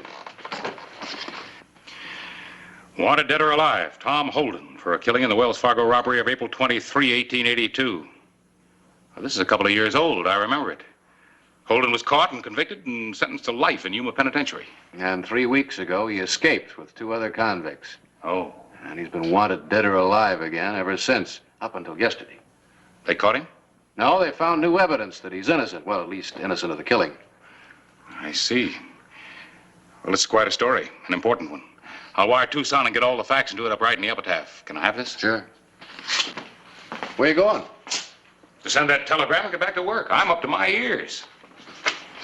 Harris. You gonna leave with half the story? They haven't caught him yet. There are 2 men following him. As far as they're concerned, he's still a killer. And they'll take him any way they can. Right. Who's this Eli Parsons? Oh, he's the sheriff of Sonoyta. The man with him is probably his deputy. They've tracked him as far as Cochise County, Mule Mountain area. Well? Well, what? Ready in, say, 15 minutes? Make it 10. All right. Oh, you know, I ought to get a year's free subscription to the Epitaph for this. How do you figure that? Well, it's the 3rd exclusive I've given you this year. 10 minutes.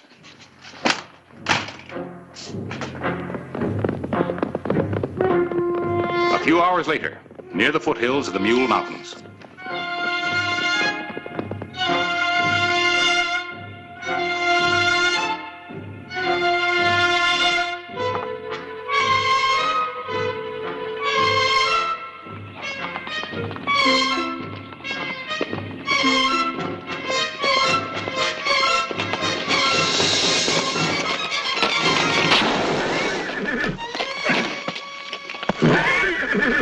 Lay down, Harris. Don't worry. Get your hands up, both of you.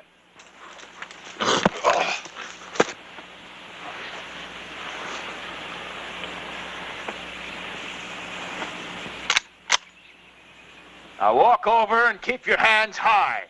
Take it easy, mister. I said get your hands up.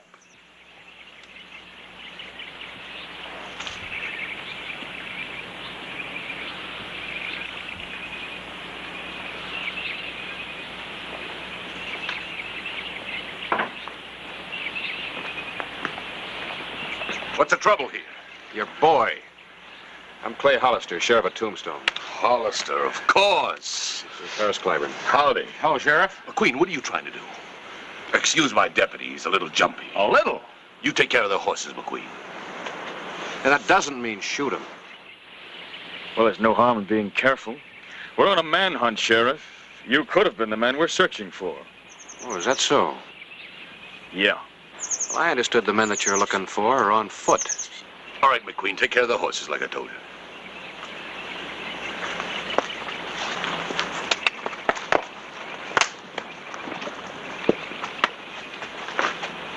Where'd you get that trigger-happy deputy? McQueen, well, he was wished on me by the town fathers of Sonoita. You mean he doesn't shoot at them? No, he's after this. But welcome anyway, such as it is. Let's get on inside. Tell me, Clay, what brings you out here? Nothing happening in Tombstone? Oh, I got a telegram from the U.S. Marshal in Tucson. He asked me to contact you about one of your escaped prisoners. Well, Holden could be innocent then, huh? Yeah, according to that, they've got new evidence, and they want to give him another trial. Holden was convicted of killing a Wells Fargo agent. I was at the trial. They had a good case against him. Sometimes the law makes mistakes. Yeah, like anybody else, I guess.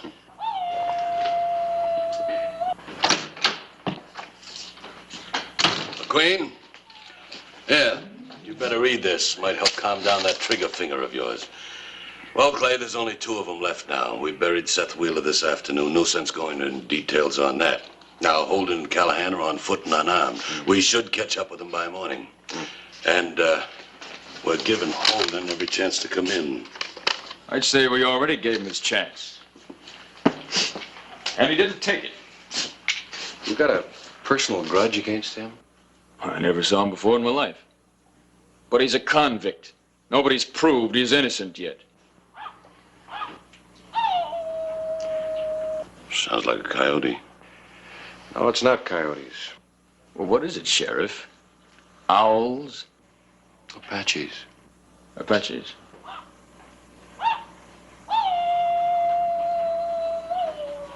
Renegade Apaches have been raiding the prospectors in these mountains. Well, I guess we don't get all the news in Sonata. Subscribe to the Tombstone Epitaph. How many Apaches are supposed to be? Some say 15, some say 50. That puts us about the same boat as Holden Callahan. No, not quite. We've got guns and they haven't. But we got something else working for us. Apaches don't attack during the night. They'll wait for dawn. We'll just have to get up real early.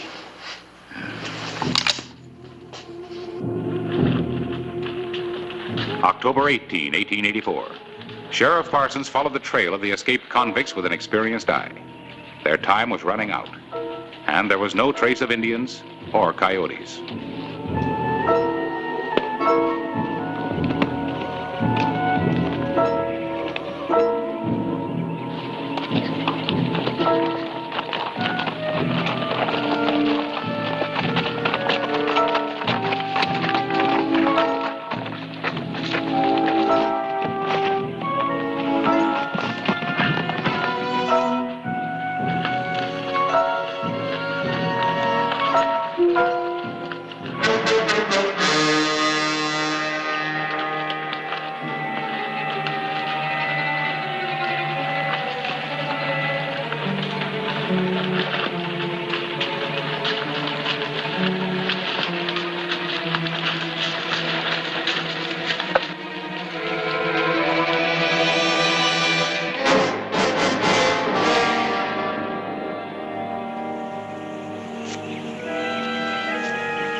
They weren't armed.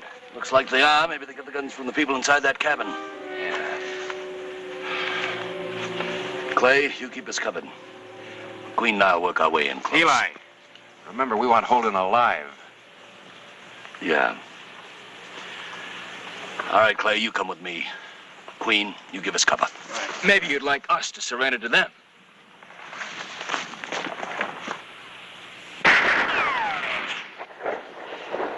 Eli, you talk to him from here.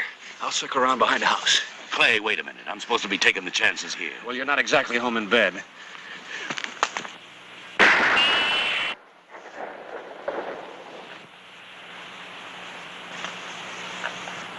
Holden!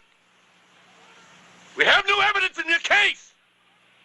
You're gonna get a new trial. You hear me? Holden!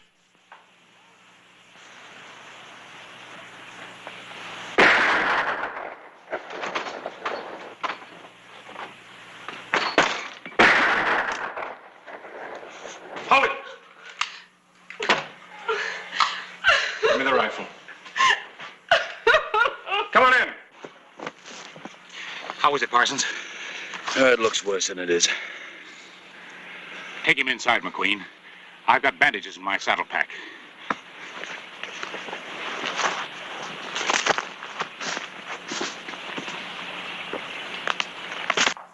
Oh, are you a sheriff? Yes, ma'am.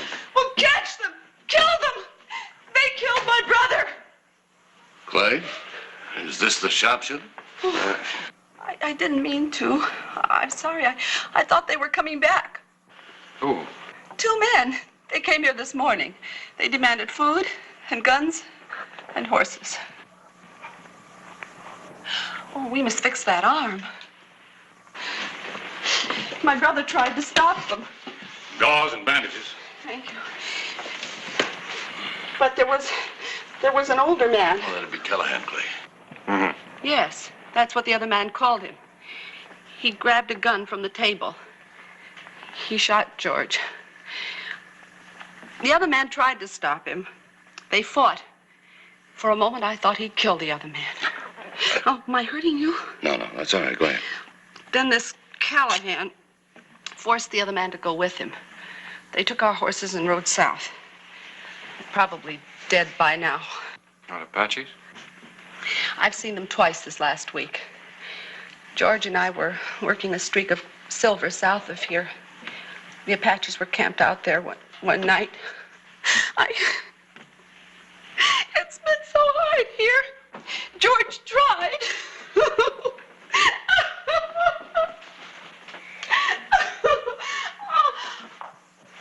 I'll be all right. Just give me a few minutes.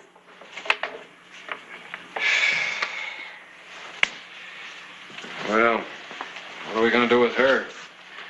Can't leave her here, can't take her with us. Clay, I'll stay here and help. I'm not good for much else. Well, let's go.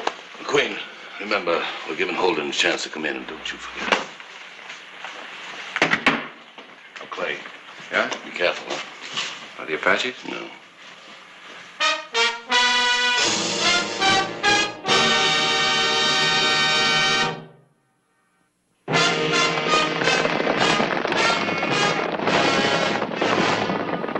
October 18, 1884, noon. The escaped convicts, now armed and mounted, left a trail that led deep into Indian country.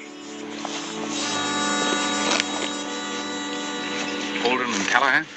I don't know. You take cover here, I'll scout ahead. And if it is Holden and Callahan, I want to take them without gunfire.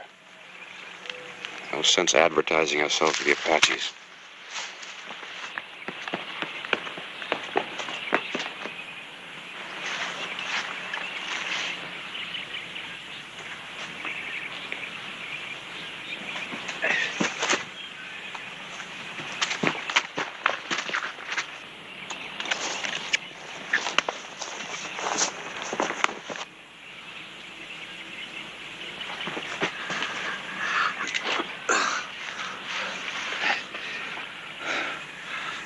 Law. So you made it. You're as good as dead, Sheriff. I never saw so many Indians. You know something, Sheriff? You ain't no different from me or them Redskins. You shot down Wheeler when he tried to give himself up.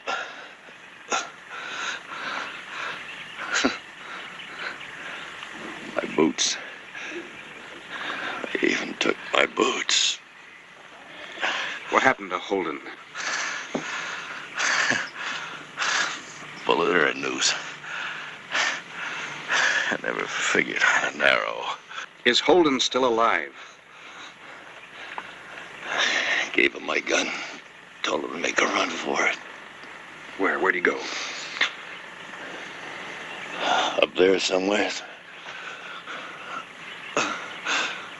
What difference it make? We're all dead, man.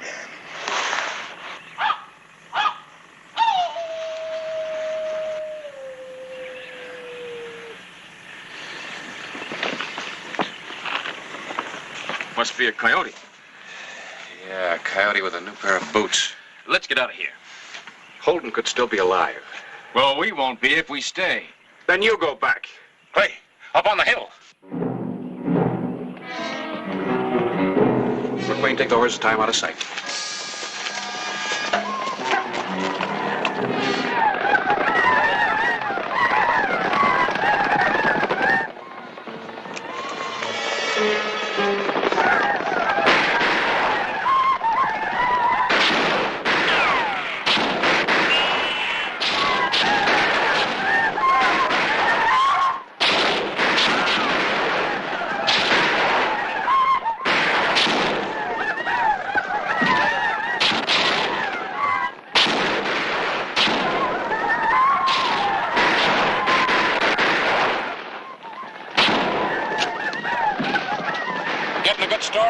Exactly what I had in mind.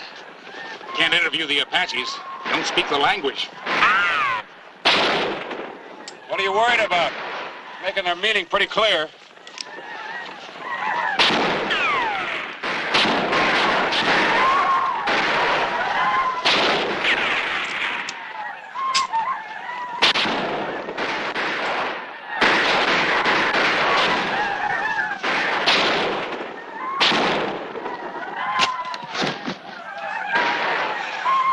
Sure of one thing. What? Queen's on our side for the time being.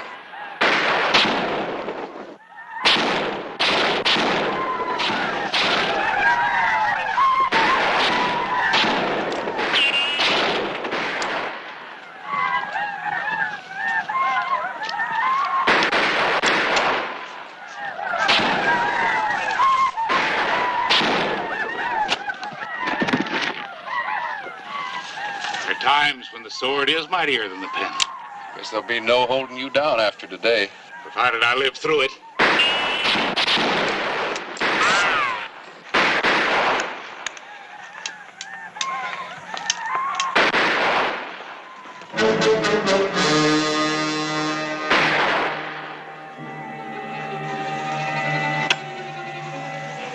Holden's still alive. How do you know? Just saw him duck into a mine shaft up there. Well, his chances of survival are better than ours.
Boots cost him too much. McQueen! Yeah, I'm here. I'm low on ammunition. How about you? Couple of rounds. Look, let's get out of here before they come back. You two stay here with the horses. I got some unfinished business. Holden? That's right. Where? I'll take care of you.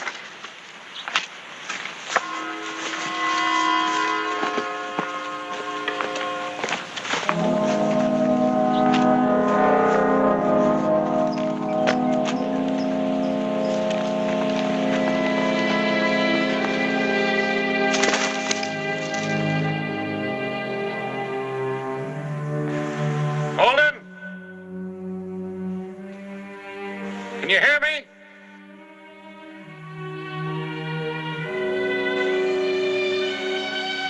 Holden!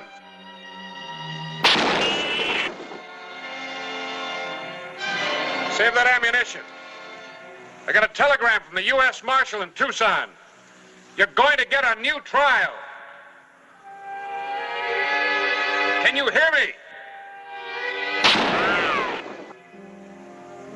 Don't spoil it for yourself now. Throw out the gun and follow it. One bullet.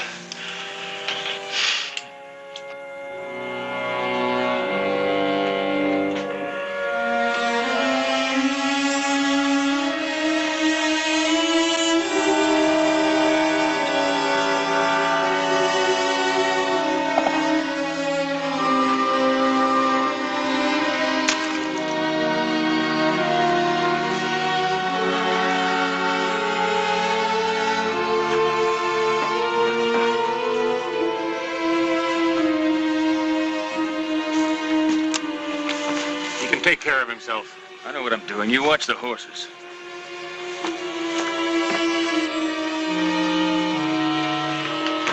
I'm not armed. Well, they really shot you up good, didn't they? I'm still alive. Can you ride? If I'm really getting a new trial, I'll walk to Tucson.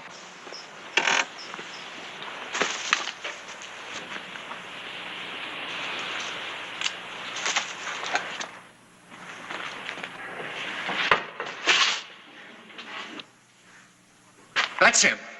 He's the one that framed me for that Wells Fargo job. Don't move, Hollister. A bullet can beat the fastest draw. That's right. Now what? Oh. Well, I'll just tell him that the posse and convicts were killed by Apaches.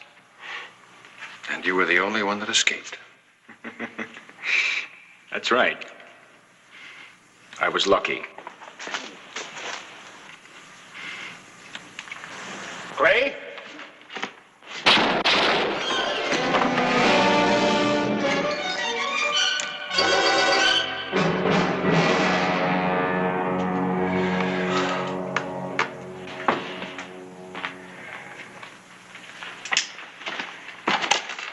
Your timing couldn't be better. Let's go have that leg taken care of.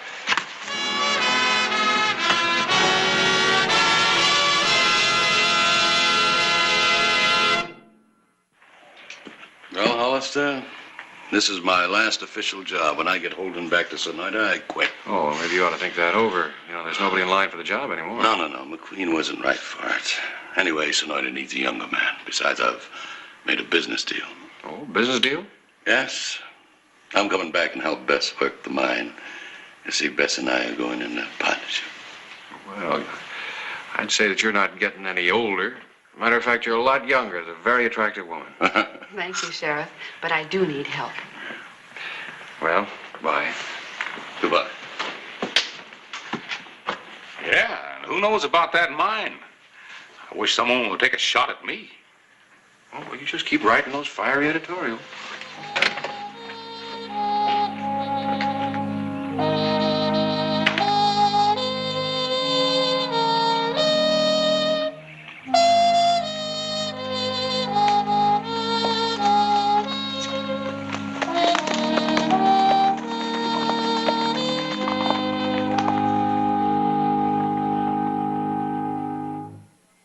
Whistle me up a memory, whistle me back where I wanna be, whistle a tune that'll carry me to Tombstone territory.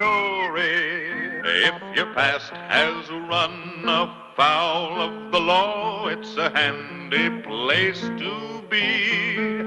'Cause your future's just as good as your draw in Tombstone territory.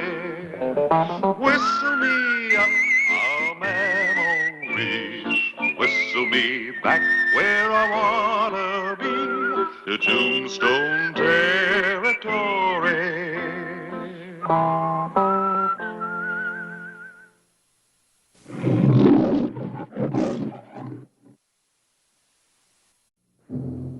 Tombstone, Arizona Territory. The night of May 19, 1882.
Get back inside!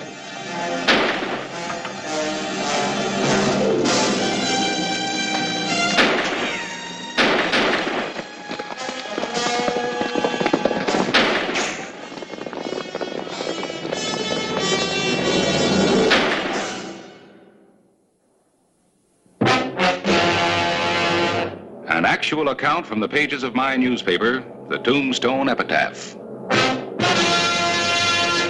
This is the way it happened. In the town too tough to die. Tombstone Territory.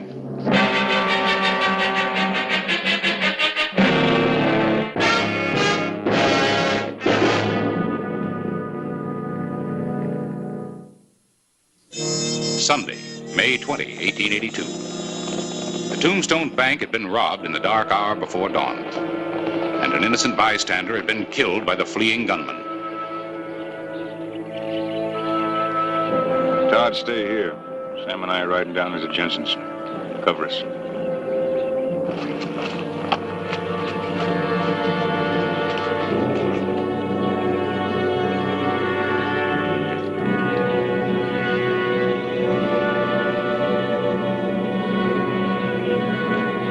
Dan, there are 3 riders up on the hill, and 2 of them have started down. Yeah? Maybe you better get your gun. You expecting trouble? Are you? The man in the lead is riding a sorrel like Ben rides. Inside, honey. No. I said inside. And I said no. Look, do you trust me? Yes, I trust you, Dan, but I'm going to stay.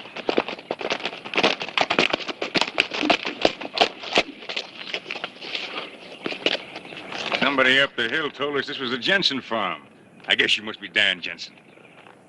And you, lady, you must be Hope Jensen. You want something? Sort of. But it's business. Or when men talk, most ladies leave the room. All right, tell her, Danny. Tell her you asked us here. The sooner she leaves us alone, the sooner we go. Go ahead, honey. Go on. Go ahead. Just shut your mouth. What do you want? Give him the bag. Why? I'm appointing you my banker, Danny. Go on, take it, boy. It'll make you the richest banker in the territory. I said why. Because I told you to. Because that girl in there deserves a chance to spend the rest of her life with you. And she'll do anything you say, Danny. You just take that money here and put it away for your friends, and there won't be any trouble. If you don't, there's nothing but trouble. Why me, Ben? You could... No more arguments. I said give him the bag. When will you be back? Well, I think it's time. You swear no trouble if I do it. That's what I said. Come on.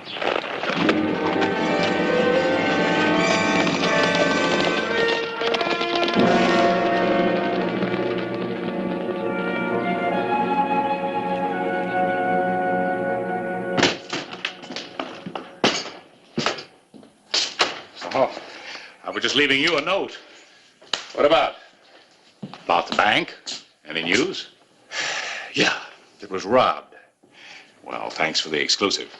But everybody in town already knows that. Does everybody in town know who did it? No. But they suspect you'll find out. And I'll find out who killed the handyman. Now, take it easy, Clay. It's not your fault the bank was robbed. Or It's somebody's fault, Harris. 3 men ride into town, break into the bank, kill a man, and just ride out of town again. And you know why they thought they could get away with it? Because there's just me and 1 deputy to take care of the whole... Sheriff Hollister, I'm Hope Jensen. I'd like to talk to you whenever... Come in, man. This is Harris Clyburn, editor of the Epitaph. Miss Jensen. You got here just in time to stop me from blowing my top. He means you almost got here in time. I'll talk to you later. Just wait till you hear me on the subject of newspaper prices. It's nice to meet you, Miss Jensen. Thank you. Will you sit down, ma'am? Now, how may I help you? Sheriff.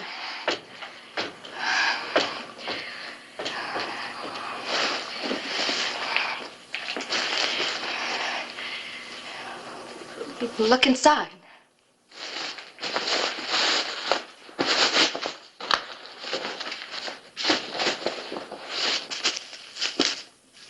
Is it from the bank? Maybe you better tell me. Well, 2 men rode into our place this morning. With that. They gave it to my husband.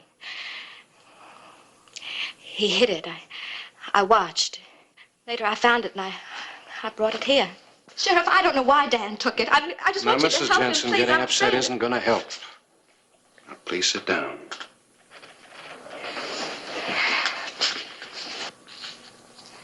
Now, Dan, he's your husband? Yes. We have a farm 9 miles out on the Benson Road. These 3 men. You said 2. Oh, did I? Well, there were 3. Then why did you say 2?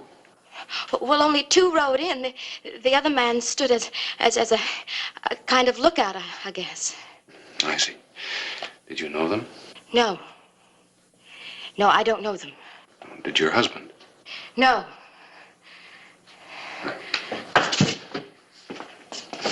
Quint. Accolade. Lock that in the safe. This is my deputy, Quint. Quint, Mrs. Jensen. Ma'am? Now, I suggest you stay here until I get back. Your husband, Dan, will be with me.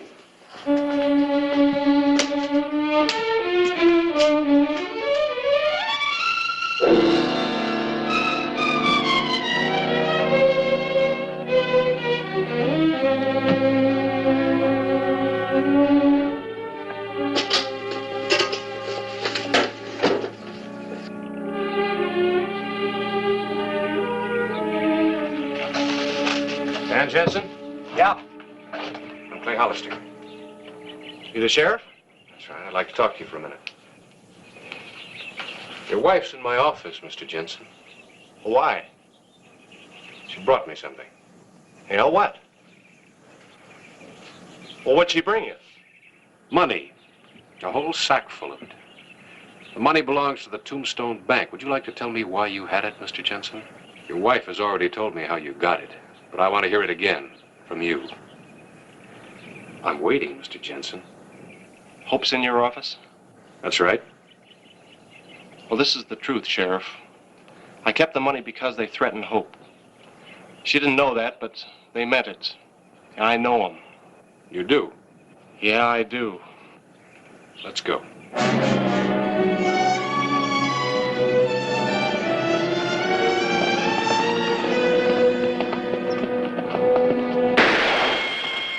Don't move, Sheriff. There are 2 guns pointed at you.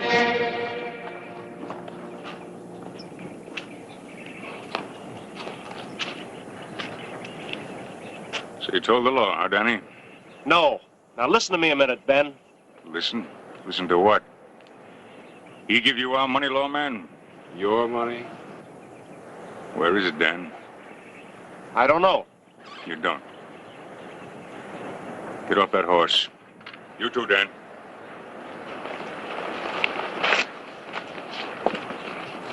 Take his guns.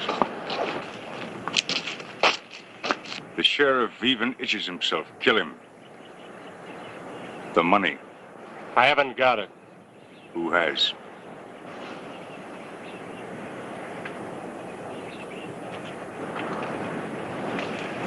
Where is it?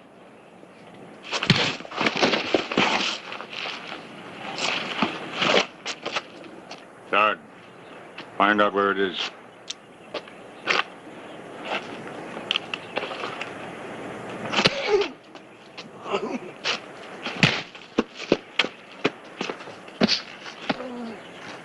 You're wasting your time, Ben. How do you know? Because it's where you can't get it. Hold it. Where? Back in Tombstone. Is he telling us the truth? The money's back in Tombstone? How did you get it? Your wife. I warned you, Dan. You can't hurt her. She's safe. Safe, huh? In Tombstone.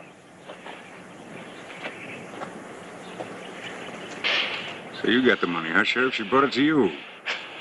Well, Sheriff, we've got you. Tell me, what do you think you're worth? I figured just about as much as you stole from us. It might not work. You better hope it does, Sheriff.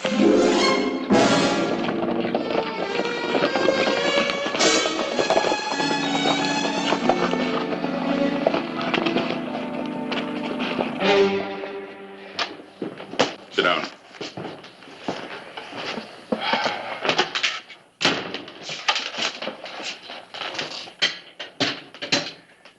Let's see how well you can write, Sheriff. You call it. Being detained. Still alive. Give bearers the money, or I'm dead. Sign it. Clay Hollister.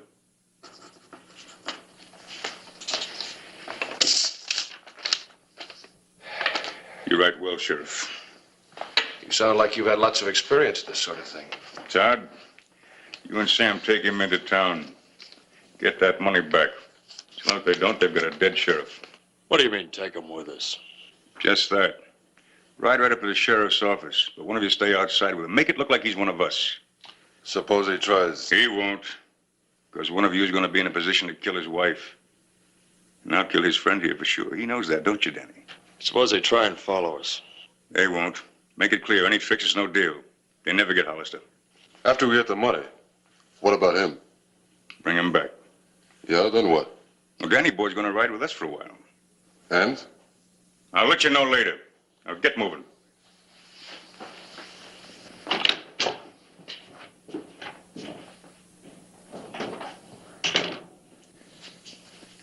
A lot of money for a dead sheriff. You sound real pleased, Ben. Why not? Well, the way I see it, the odds have changed. They're 1-to-1 now.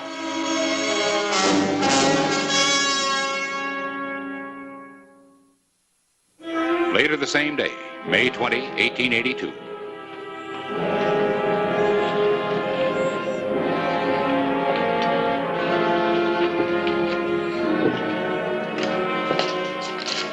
A note from your sheriff.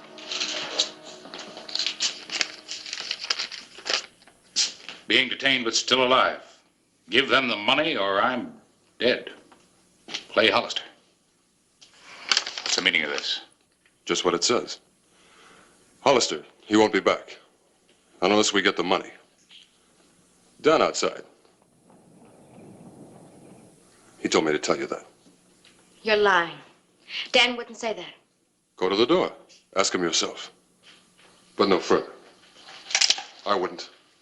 Because if I don't come out, the others will blast their way in here. And if we don't all come back, you do have a dead sheriff.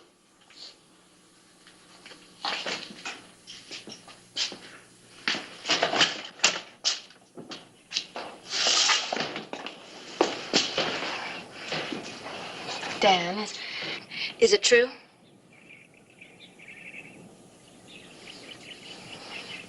Is it true? Do what he says. Give him the money.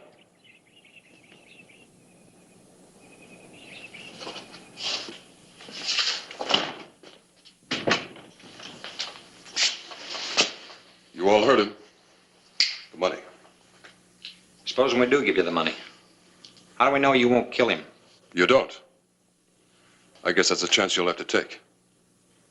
course, you've got some time to think it over. I'm giving you 30 seconds, starting now. I'll give him the money. Can't be any more killing. Tell him to give it to him. You've only got 15 seconds. Please give him the money. Why? What guarantee can you give us they won't kill Clay even if we do? He said so. He did. Time's up. What's it gonna be?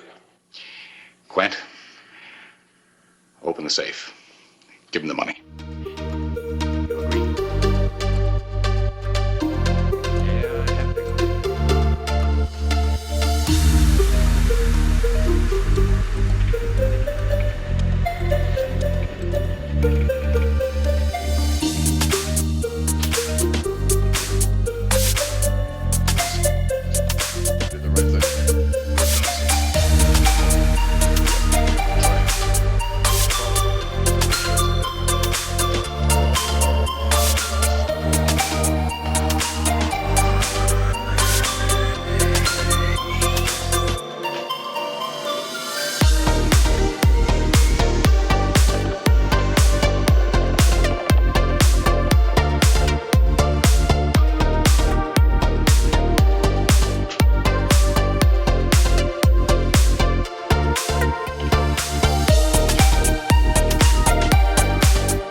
Yeah, you got that figured right.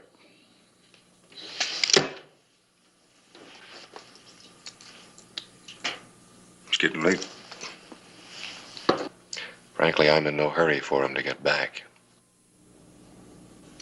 The odds are still 1 to 1. Yeah. But I've got the gun.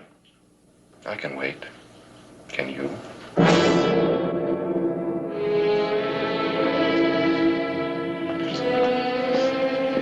We haven't much time. Why did you come to the sheriff, Miss Jensen? Who sent you? No one sent me. Did your husband send you? No. And he didn't kill the man in the robbery because he wasn't there. If what you say is true, he can't be too deeply involved. Not yet. At most, he's an accessory to a robbery. What are you trying to say? Only that if you know anything that you're not telling us about the men involved in this, you'd be helping your husband by saying so. Well, maybe you're right. But there's a man dead. And if Dan had anything to do with it, they might hang him, and I can't help hang my husband.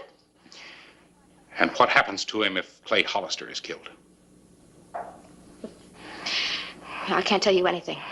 And your husband? You feel you're helping him? I don't know. All I know is he's alive, and I want to make sure that he stays that way. At any cost. Tell me one thing. How do you decide? Decide what? Who's to live and who's to die? That's what you're doing, you know. And you haven't the right. No one has. I don't care who lives or dies. I only care about Dan and me. So you're willing to kill someone who tried to help him and you?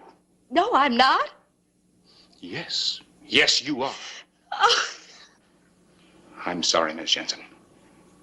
I don't want to hurt you. But I do want to save a life.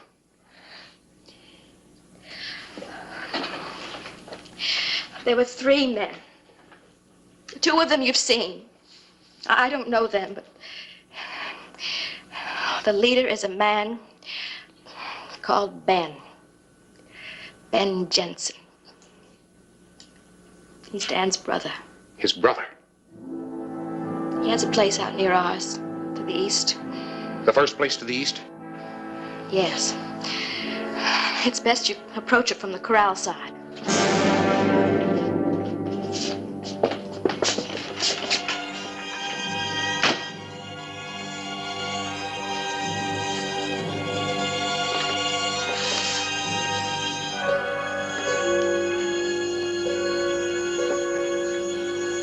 What are you doing? Nothing. Let me see it.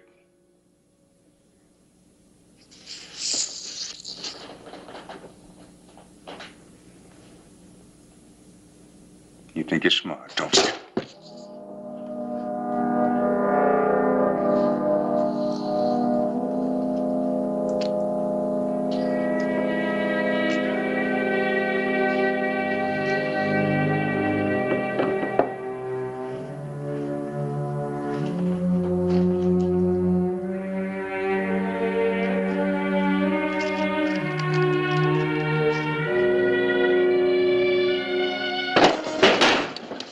One to one and no gun. I like it that way.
I'll get him.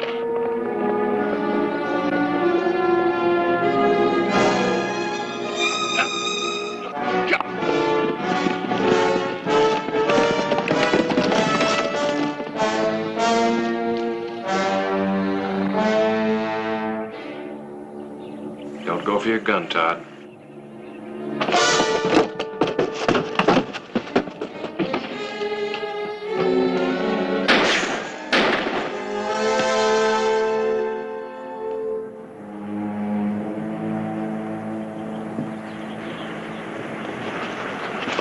Forget it. On your feet.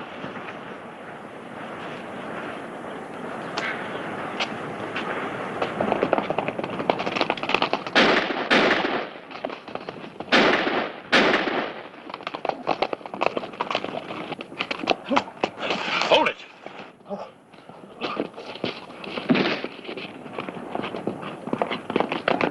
Drop the gun.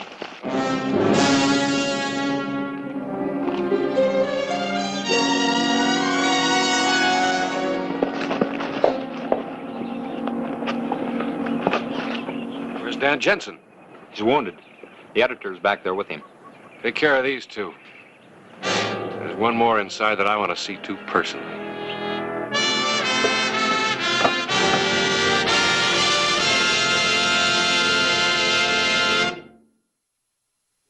Editor, there is no excuse. You know the price of news.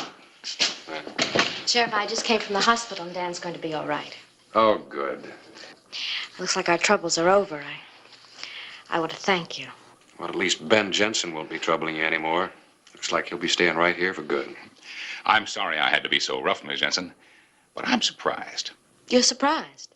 Well, if you thought your husband was being pressured by someone, why didn't you talk it over with him? Like a husband and wife. You never would have thought he was part of that gang if you had. Well, maybe it's a lesson that Dan and I have learned. Well, goodbye and thanks again. You wives must be terribly understanding. I mean, for you to be able to tell them everything. Oh, well, I'm not... Me either. I didn't think so. Goodbye.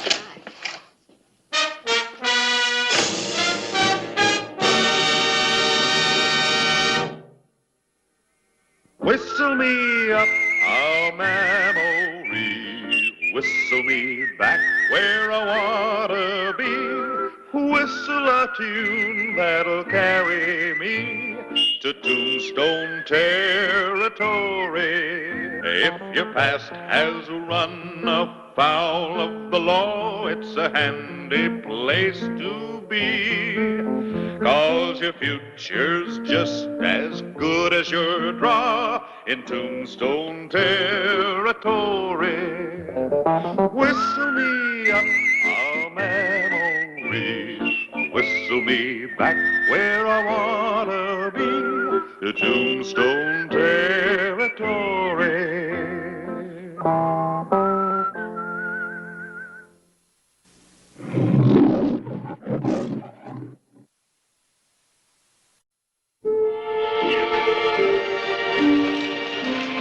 Tombstone, Arizona Territory, October 9, 1882, mid-afternoon. A $20,000 shipment of bank cash destined for Tucson was being transferred from the stagecoach to the Wells Fargo safe to be held overnight.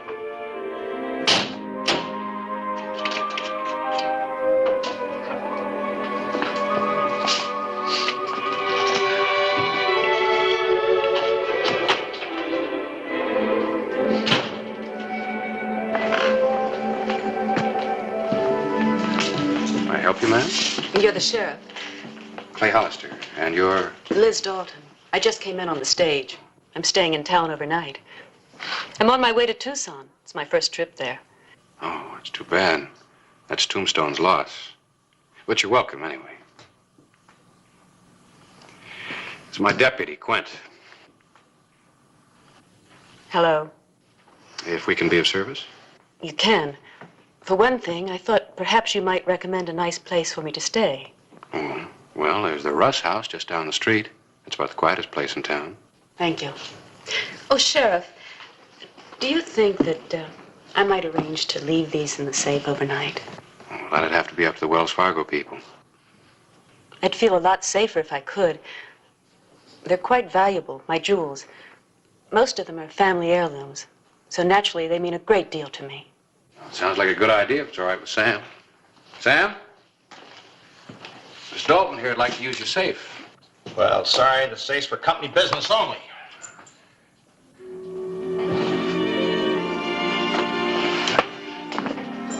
I'm really awfully sorry, Miss Dalton. You understand how it is, company policy. Please. I'd sleep so much better tonight if you would. Couldn't you do it as a personal favor for me? Well, I think we can arrange it in your case, Miss Dalton. Well, the company wants to accommodate us travelers. Thank you, Mr. Wade, Sam Wade. Thank you, Mr. Wade. Come with me. Put it right there in the case. I'll check the jewels. Yes. Now you've got a string of pearls, 2 diamond earrings, 2 brooches, correct? That's right. Quint. Quint? Yeah. What is it?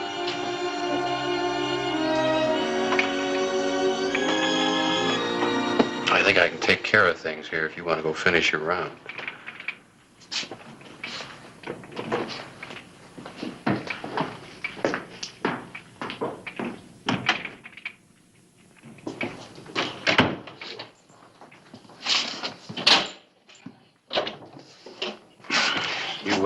You should enjoy Tucson, Miss Dalton. Of course, they haven't got anything there that we don't have right here.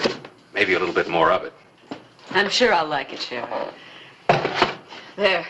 I feel a lot better now. Don't close it. My name is Packard, Judd Packard. I'm sorry about that holler, but I'm carrying over $1,000 in cash here, and I certainly would like to lock it in your safe overnight, if you don't mind. Well, you're sure doing a Russian business today, Sam. I'll take care of you, Mr. Packard, just as soon as I give this little lady here a receipt.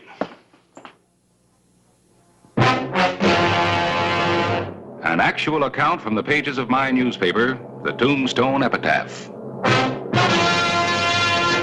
This is the way it happened, in the town too tough to die. Tombstone territory.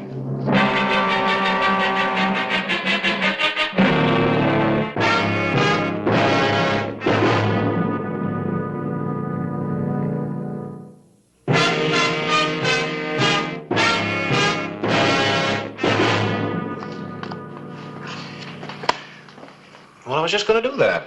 Well, saves you the trouble. Thanks. Now you can move this whole... All right, I see it. Why, a fellow named Packard over at the Oriental wants to see you.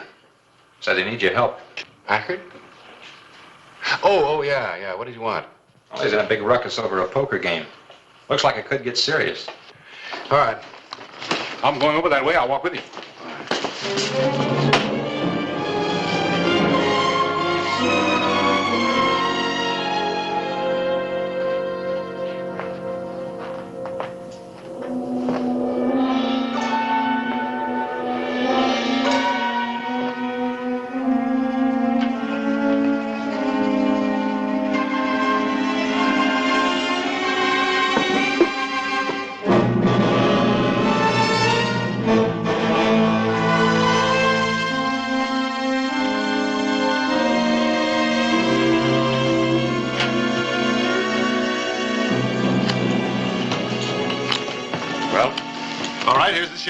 Now he'll vouch for me. What seems to be the trouble? He's lost all his cash. Wants to keep on playing. I want to see the money. We're going to keep on playing, mister. You're not quitting until I've had a chance to win back. Easy, Packard. All right. But you tell this man I got $1,000 cash in the Wells Fargo safe. That's right. Why didn't you just show him the receipt? Well, I don't have it with me. It's up in my hotel room. Is that right, Sheriff? Sure it's right, or I wouldn't say so.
Squabbling.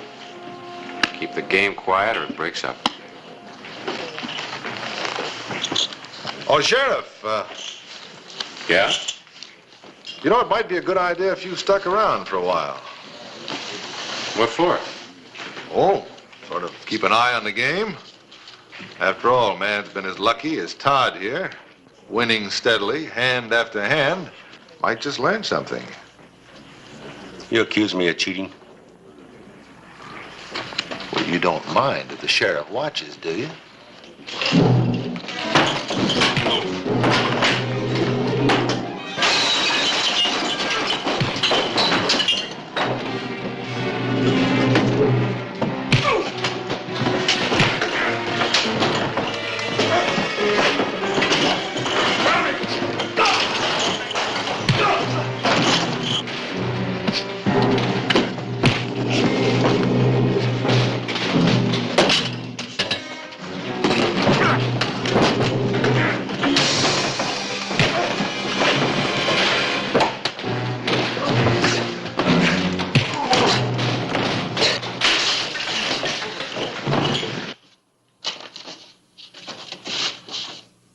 You never can tell about people you're traveling with. Now, you take me. All you know about me is that I'm a salesman, traveling in the same places as you and Jed Packard. So? So I'm a lot smarter than you think I am, because I found a way of making some real big money. How? Oh, I've got all kinds of things to sell. Like information. Do you realize there have been 2 safe robberies, big ones, in towns that we've been in? All right. We'll cut you in. But if we get caught, there won't be anything for any of us. So let's get out of here. Where to? To hide this. But I'm going with you. This afternoon, when your friend Judd Packard rented their horse at the livery stable and went riding, I followed him. So I know just where you're headed for. I'll see that you don't get lost.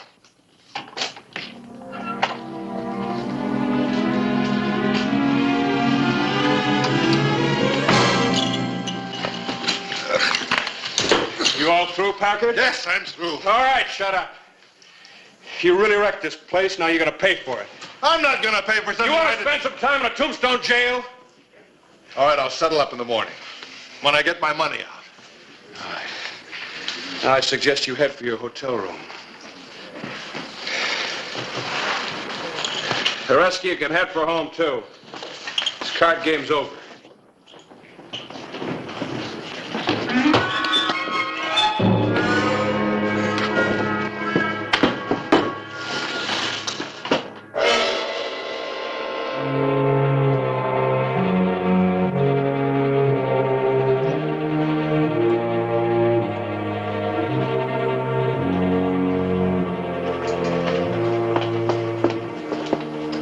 Wait.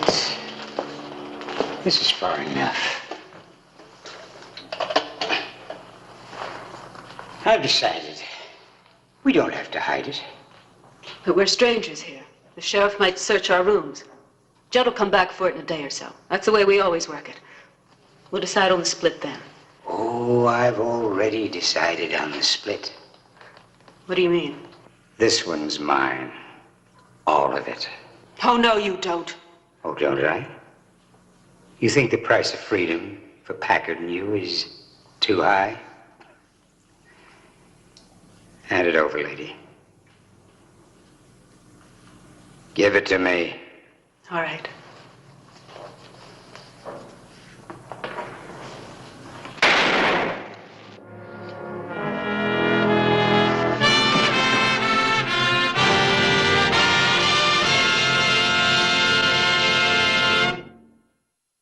A few hours later, the same night.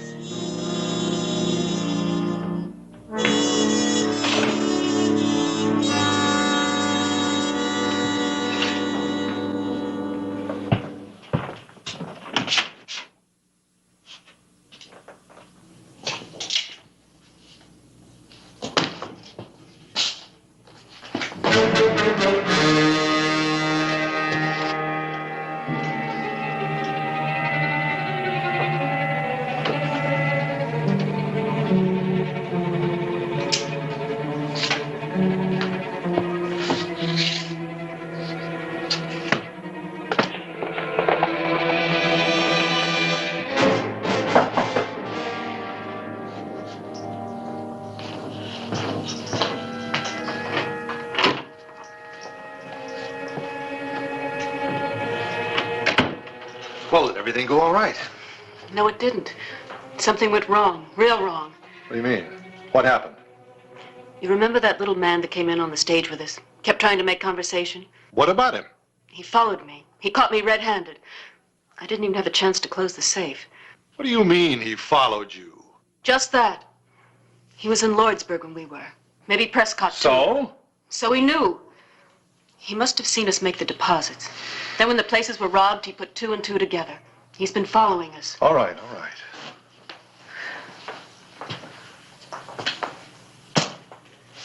How much does he want? He wanted it all. He wanted it? Oh, you mean you settled with him? I settled with him. I killed him. I had to do it. He never would have left us alone. That gun was to be used as a last resort. It was. It's done, and that's that. Not quite. You let yourself in for a murder charge. Not me. We. You're in this, too. Oh, no. Not in the killing, I'm not. Oh, yes, you are. You're my accomplice, and don't forget it. Because I won't ever. They won't catch us, Judd.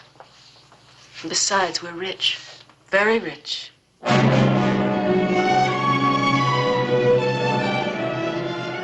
Early morning, October 10, 1882.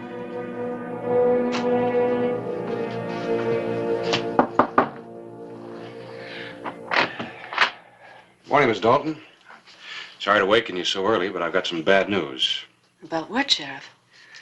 About your jewels. The Wells Fargo safe was robbed last night. Cleaned out. Everything.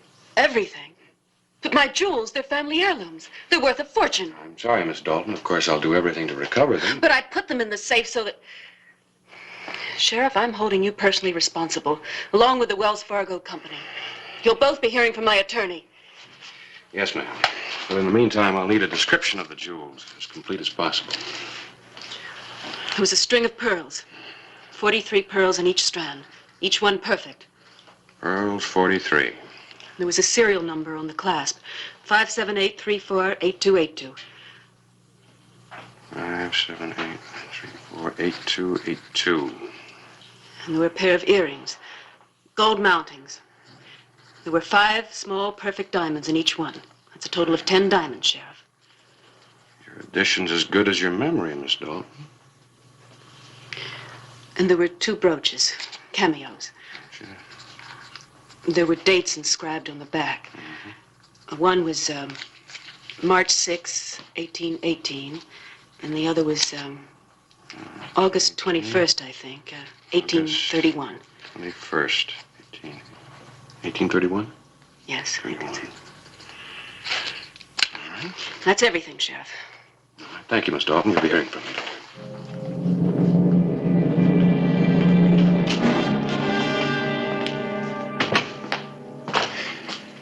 Anything new on the robbery? I asked you... Clay? Oh, hello, Harris. Why all the deep thought? Thinking about Liz Dalton. What about her? She was in a position where she could have seen the combination to the safe when Sam Wade opened it. You really think she did it? Then came back later and stole her own jewels? And close to $20,000 in cash. Harris, she's got a phenomenal memory. How do you know that? Well, when she was itemizing the contents of her jewel case, she told me exactly how many pearls she had, the serial number on the clasp, even the dates on the back of the brooches. Wouldn't you say that was a little unusual? Clay, one of the stage passengers that rode into town yesterday is missing. Missing? Yeah, a man named Harry Ames. The hotel manager just told me. Thought we ought to know. He went out last night and never did come back. All right, I'll go check it.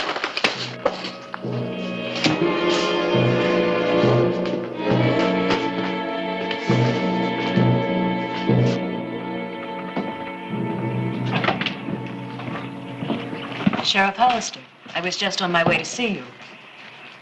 You leaving town? Yes, on the noon stage.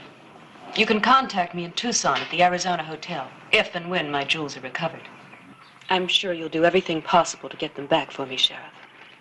I'm sorry I was unpleasant this morning, but I was upset. It's understandable. Goodbye, Sheriff. I'd better leave while I still have some possessions left. I don't envy you the ride. That's a long, hot 70 miles. 71 to be exact. Goodbye, Sheriff. Oh, Miss Dalton. Yes? I'm searching everyone leaving Tombstone. No exceptions. Don't you think that's a little ridiculous in my case, Sheriff? No exceptions. Who should be able to understand better than you? Help yourself, Sheriff. Thank you.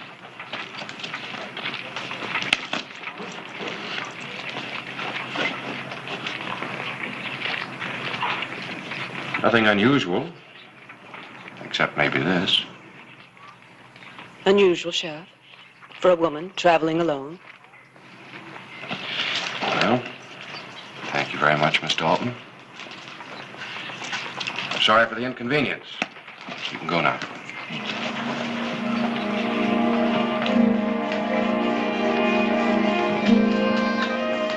Quint, how about a game of cribbage? No, later. I got a job for you. Yeah, what's up? You're gonna take a little trip.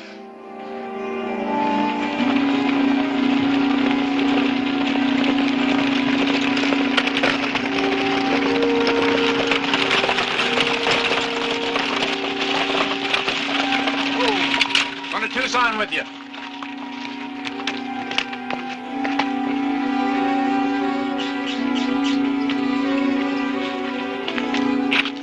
Official business, ma'am.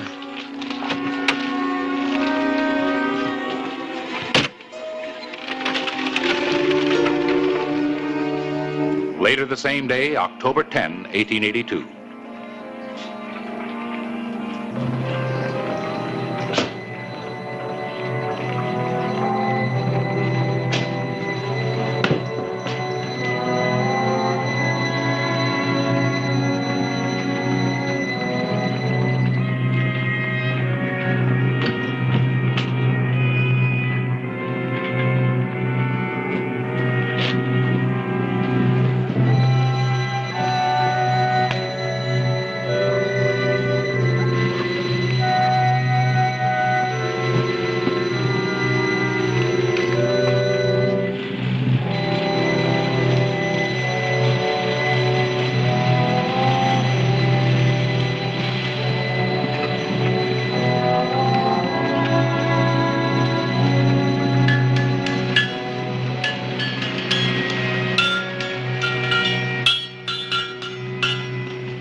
Is it all there, Packard?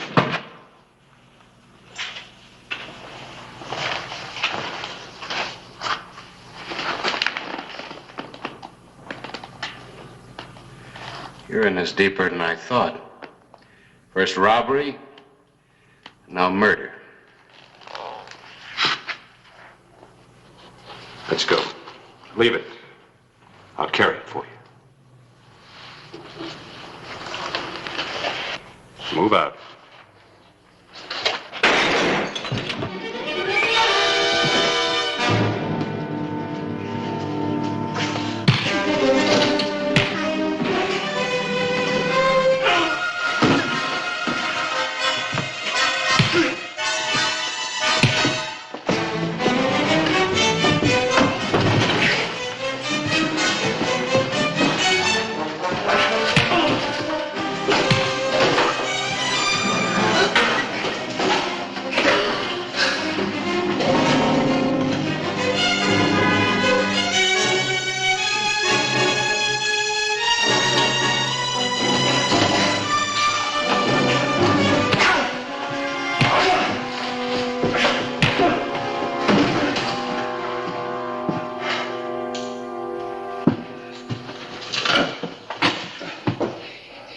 Now, let's go.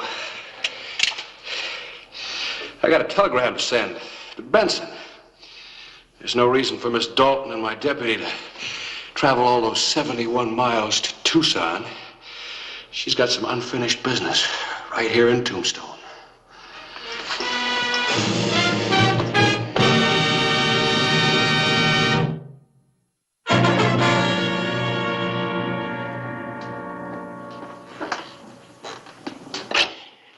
I don't know how anyone opens one of these blasted things with...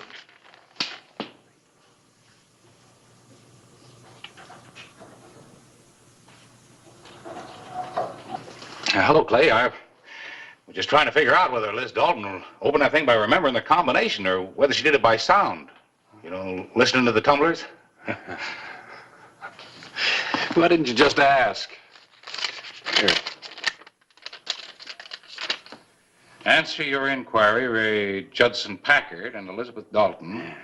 They were a carnival act for years before they hit on this safe-cracking idea. Carnival act? Yeah, you know. Liz would look at a page of a book for a couple of seconds and then recite it word for word. Photographic memory, they call it. Well, how did you know about Packard? Well, I didn't for sure. Just played a hunch. See, when Liz left town without the money, I figured somebody had to be in on it with her. And Packard went out of his way to start that wing-ding down at the Oriental at exactly the time of the robbery. I see. So that's how she did it. Mm-hmm.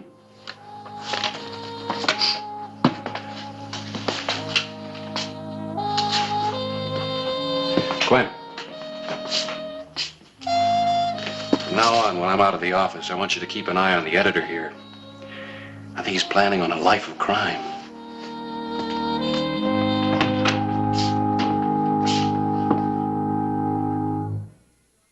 Whistle me up a memory, whistle me back where I wanna be, whistle a tune that'll carry me to Tombstone territory. If your past has run afoul of the law, it's a handy place to be, 'cause your future's just as good as your draw in Tombstone territory. Whistle me up a memory, whistle me back where I wanna be, to Tombstone territory.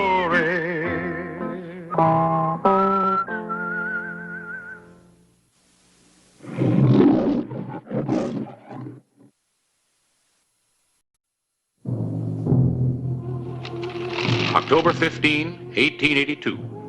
A short distance from Tombstone, Arizona Territory.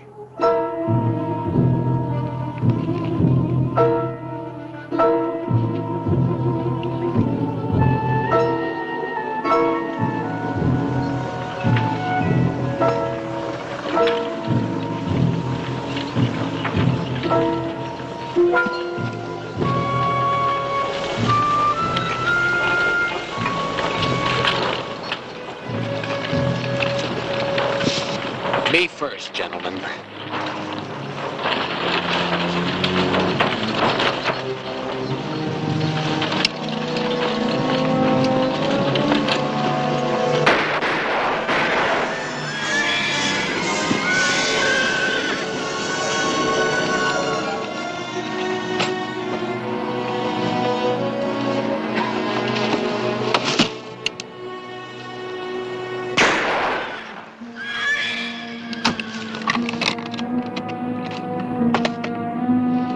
This ought to run close to $9,000. Much better than last time. Get the driver's body off and wait for me at Indian Springs.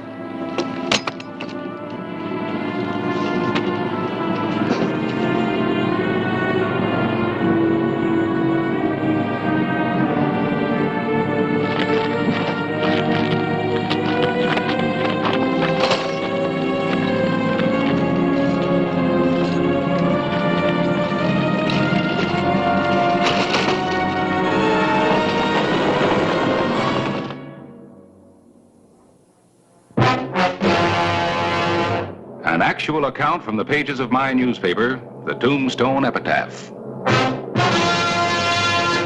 This is the way it happened, in the town too tough to die. Tombstone Territory.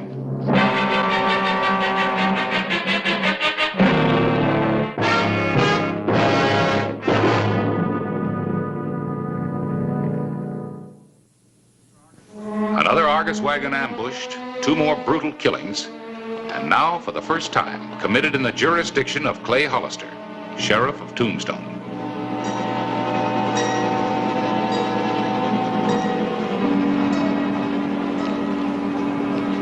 Driver and the shotgun guard from the Argus mine shipment.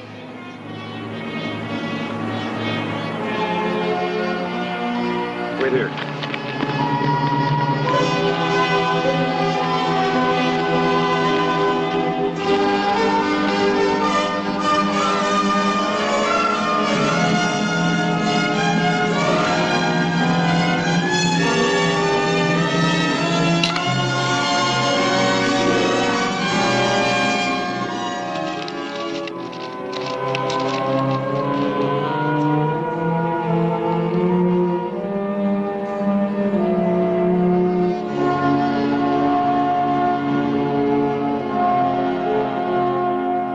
think it's the same 3 men. If you want to call them men. Last month, they hit that first wagon over here by Pantano. 2 weeks later, they ambushed the second wagon, Sonoyta. And day before yesterday, they're clear down here. And every time it's a wagon belonging to Argus. Yeah. Well, come on, Quint. Let's go report the robbery to Whitaker. Right.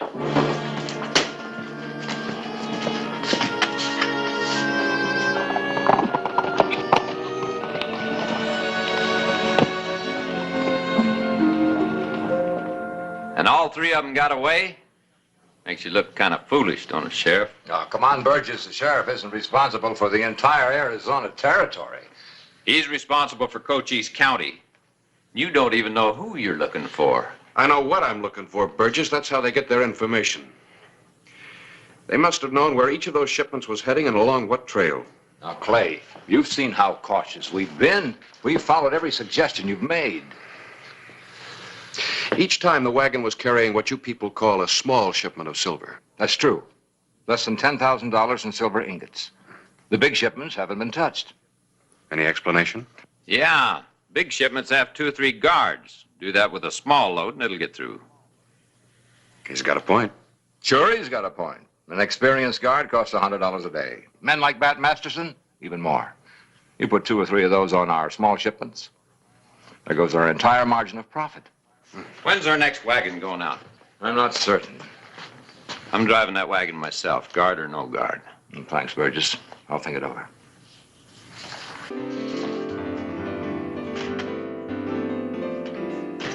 he means it? Yeah, I believe he does.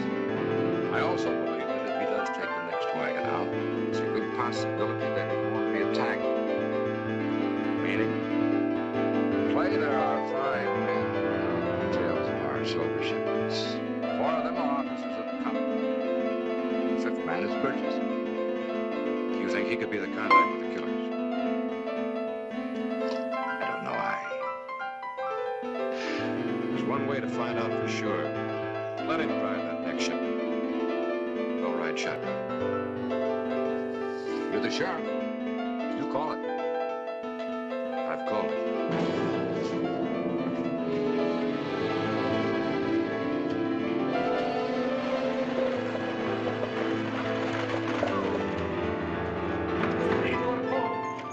And this bundle's for Tucson. Thanks.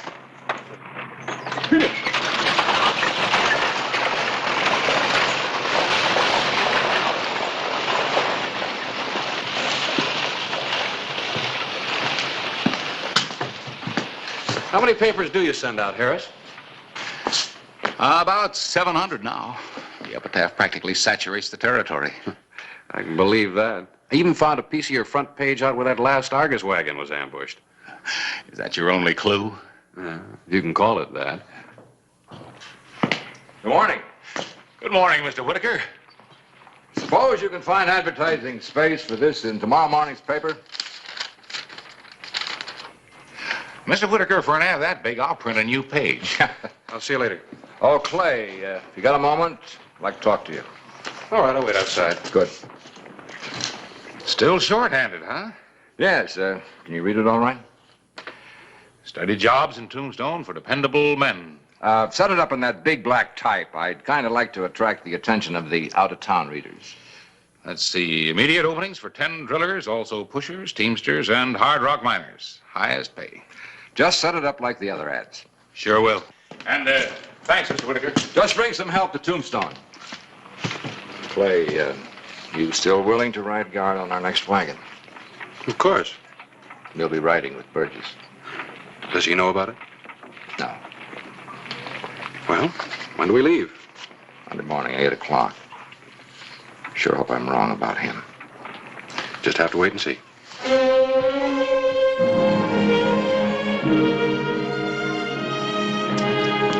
Boy, I'm glad you brought the wagon back. Where'd you find it?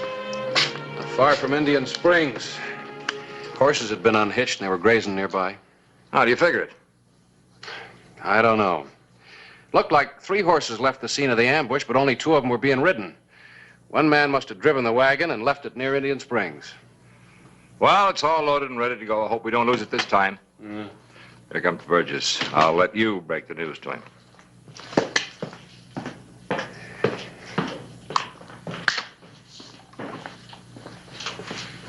Well, Hollister, what are you doing here? Oh, I thought you might need some help on this run. Don't know as I do. From you, that is. Well, you're going to get it anyway. I've decided to ride shotgun for you. Oh? When did you decide? A couple of days ago. Kept it a secret, huh? You and Whitaker. So I'm the one who's been tipping off them bushwhackers. You just concentrate on getting this wagon through to Tucson. Was I you, Hollister, I wouldn't trust me any further than I could throw one of them 90-pound ingots we're hauling. Have a cigar. No, thank you.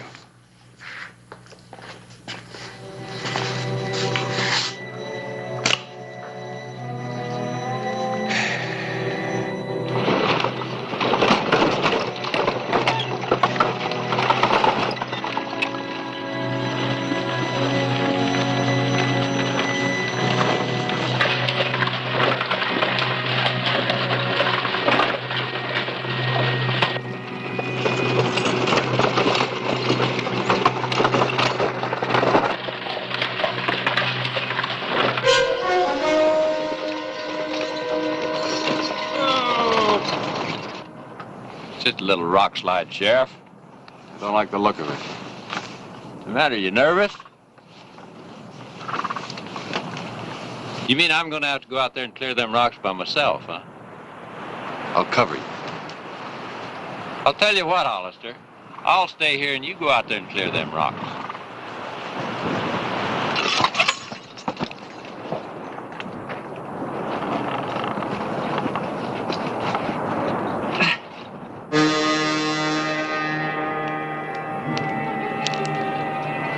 Wait till I see that Whitaker accusing a man just because...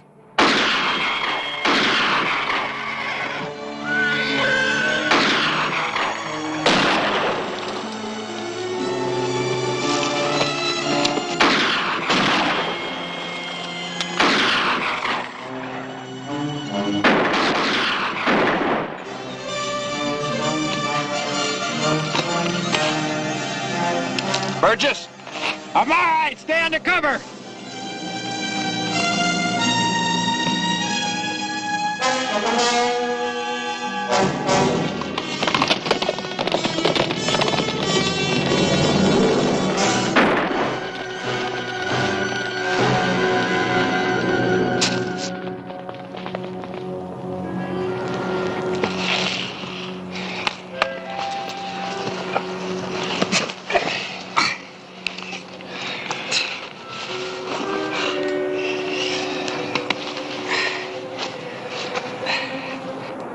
Never figured they'd jump us, Sheriff. Sorry.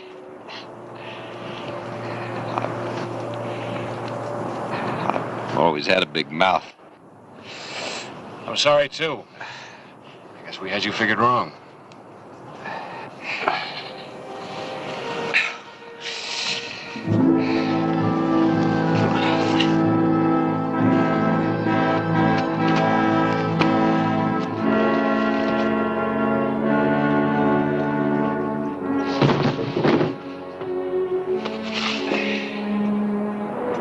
You all right? Better than him. Who is he? I don't know. Never saw him before. Wake me up when we get back to Tombstone.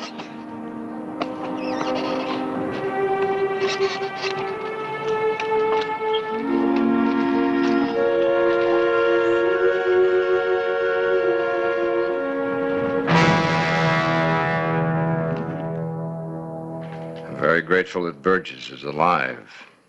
Clay, I sure owe him an apology. Yeah. I guess we misjudged him. Oh, that killer you brought in, who's he? Body's still unidentified. And the other two men?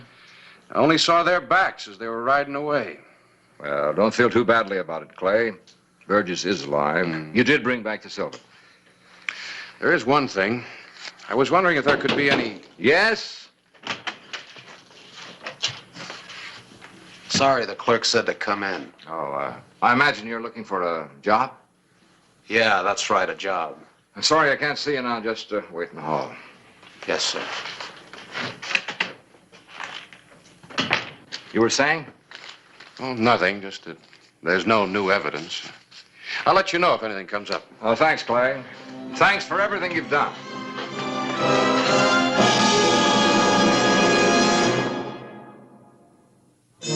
Clay Hollister had found newspaper clippings from the epitaph at the scene of both robberies of the silver shipments from the Argus mines. For some reason, he had not mentioned it to the mine superintendent, John Whitaker.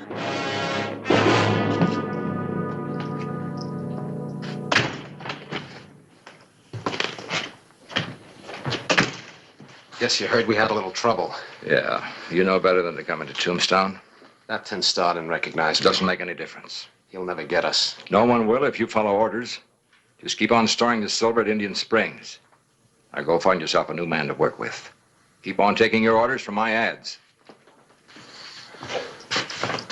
From now on, I never want to see you in Tombstone, do you hear? I heard you.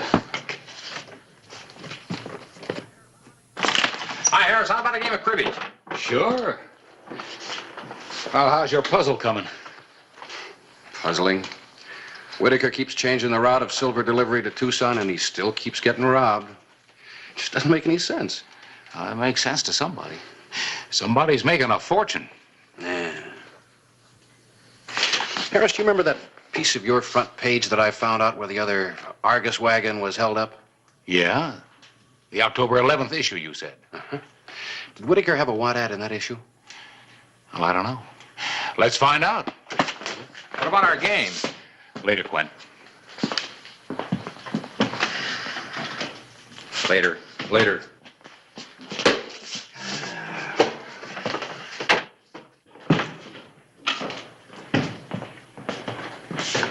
Good thing I keep a complete file of the epitaphs, or you never would solve any of your crimes. I'm glad it makes you feel needed. Where's the paper? Let's see. You said October 11th. One of Whitaker's ads, all right. And I took this one off of the outlaw who was killed. Well, that's Whitaker's latest ad. Here.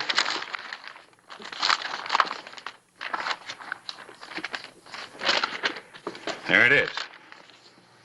Printed 4 days before Burgess and I were ambushed. You know, Harris, this hold-up gang may be getting information on time, destination, and route of these shipments from a code in these ads. Well, how? John Whitaker writes these ads himself. I know, but Burgess and Whitaker are the only two men outside of the owners of the Argus who had the information on these shipments. And Burgess cleared himself yesterday. Harris, I need your help. I want to go over every one of Whitaker's ads, and if there's a code, we'll break it. All right. Let's start here and work back.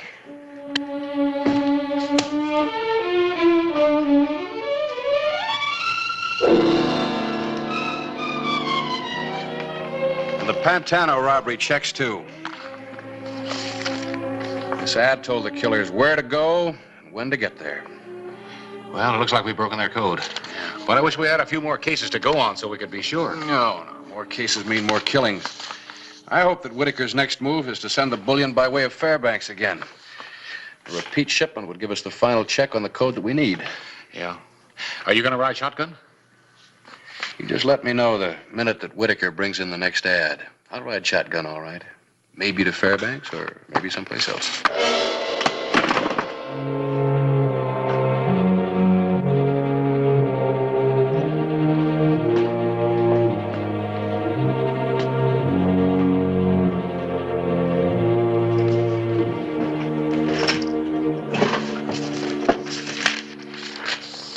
Carol.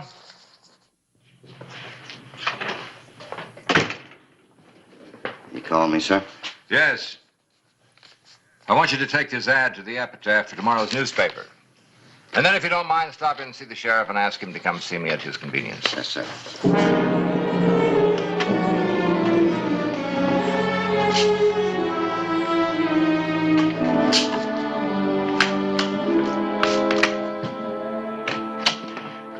According to this, you'll need that next Tuesday. Whitaker's ad? Yep. Have you talked to him yet? No, I sent Quint instead. Needs 6 drillers at once.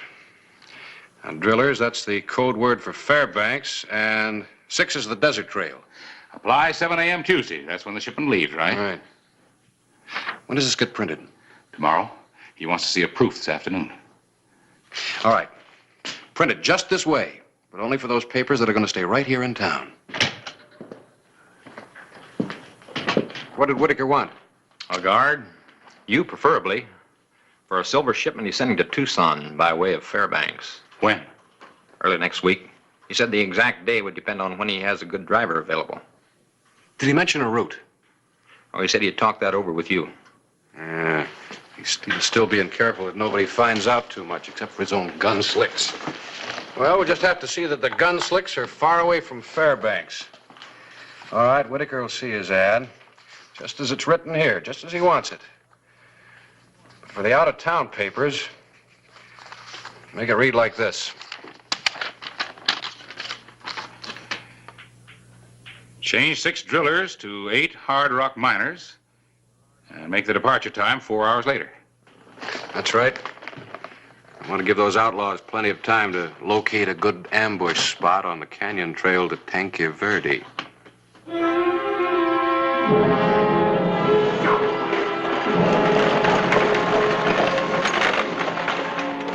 Flag, Sheriff. Needs it for Phoenix. Needs for Prescott. That's it. Hit it.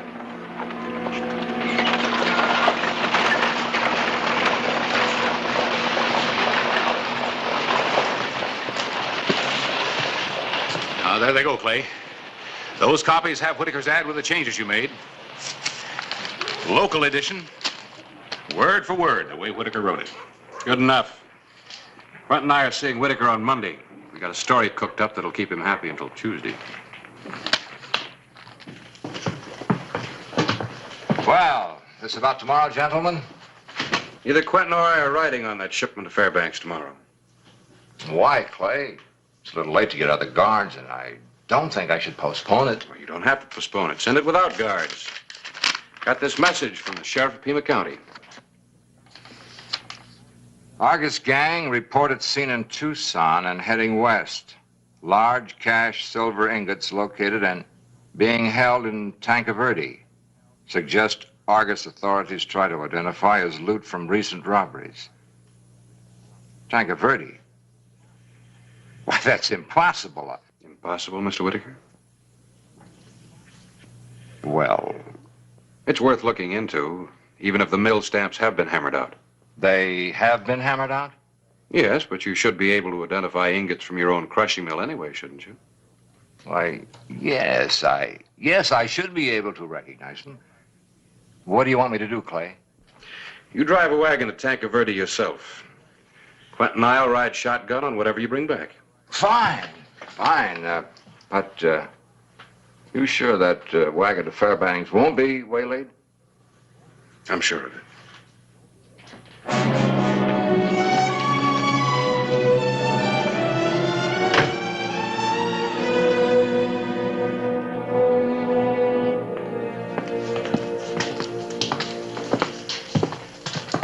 Looks like we got us an alert shotgun rider today. Well, you know how these kids are. Stay up all night and still expect to do a good job in the morning. Are we ready to go? Now, why don't you grab yourself a couple of winks so you'll do us some good on the way back with the silver? Oh, I could sure use it.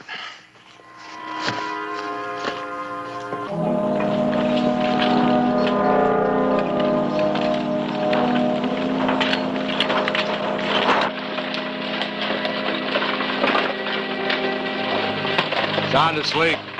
I guess we really don't need him with an empty wagon. Nope.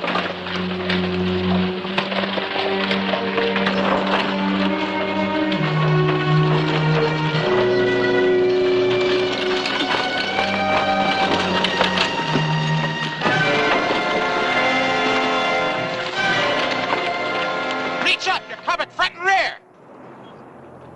Don't shoot. It's Whitaker.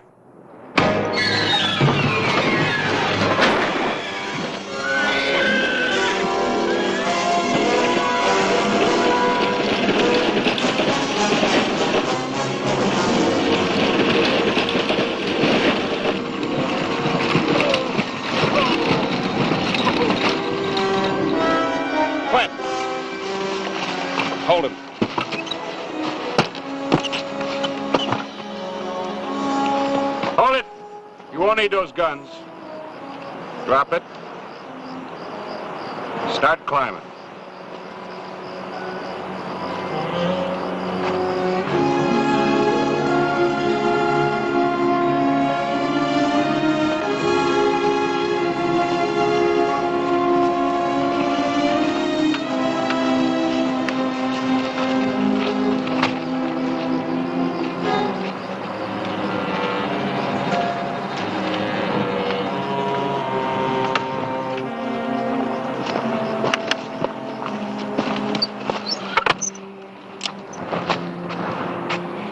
Real nice shooting back there, Quint. Especially for a fellow who's fast asleep. Sure put him to sleep. Time to wake him up. Come on, Whitaker, get up. Can't lie there all day. No. Gotta make room for some friends of yours. You won't have any trouble identifying. Come on, get up in there.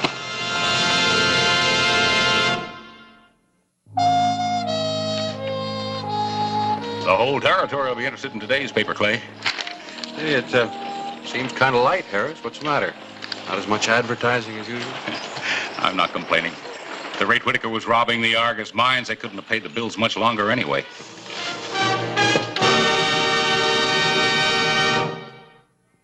Whistle me up a memory, whistle me back where I wanna be. Whistle a tune that'll carry me to Tombstone territory. If your past has run afoul of the law, it's a handy place to be. 'Cause your future's just as good as your draw in Tombstone territory. Whistle me up a memory, whistle me back where I wanna be, to Tombstone territory.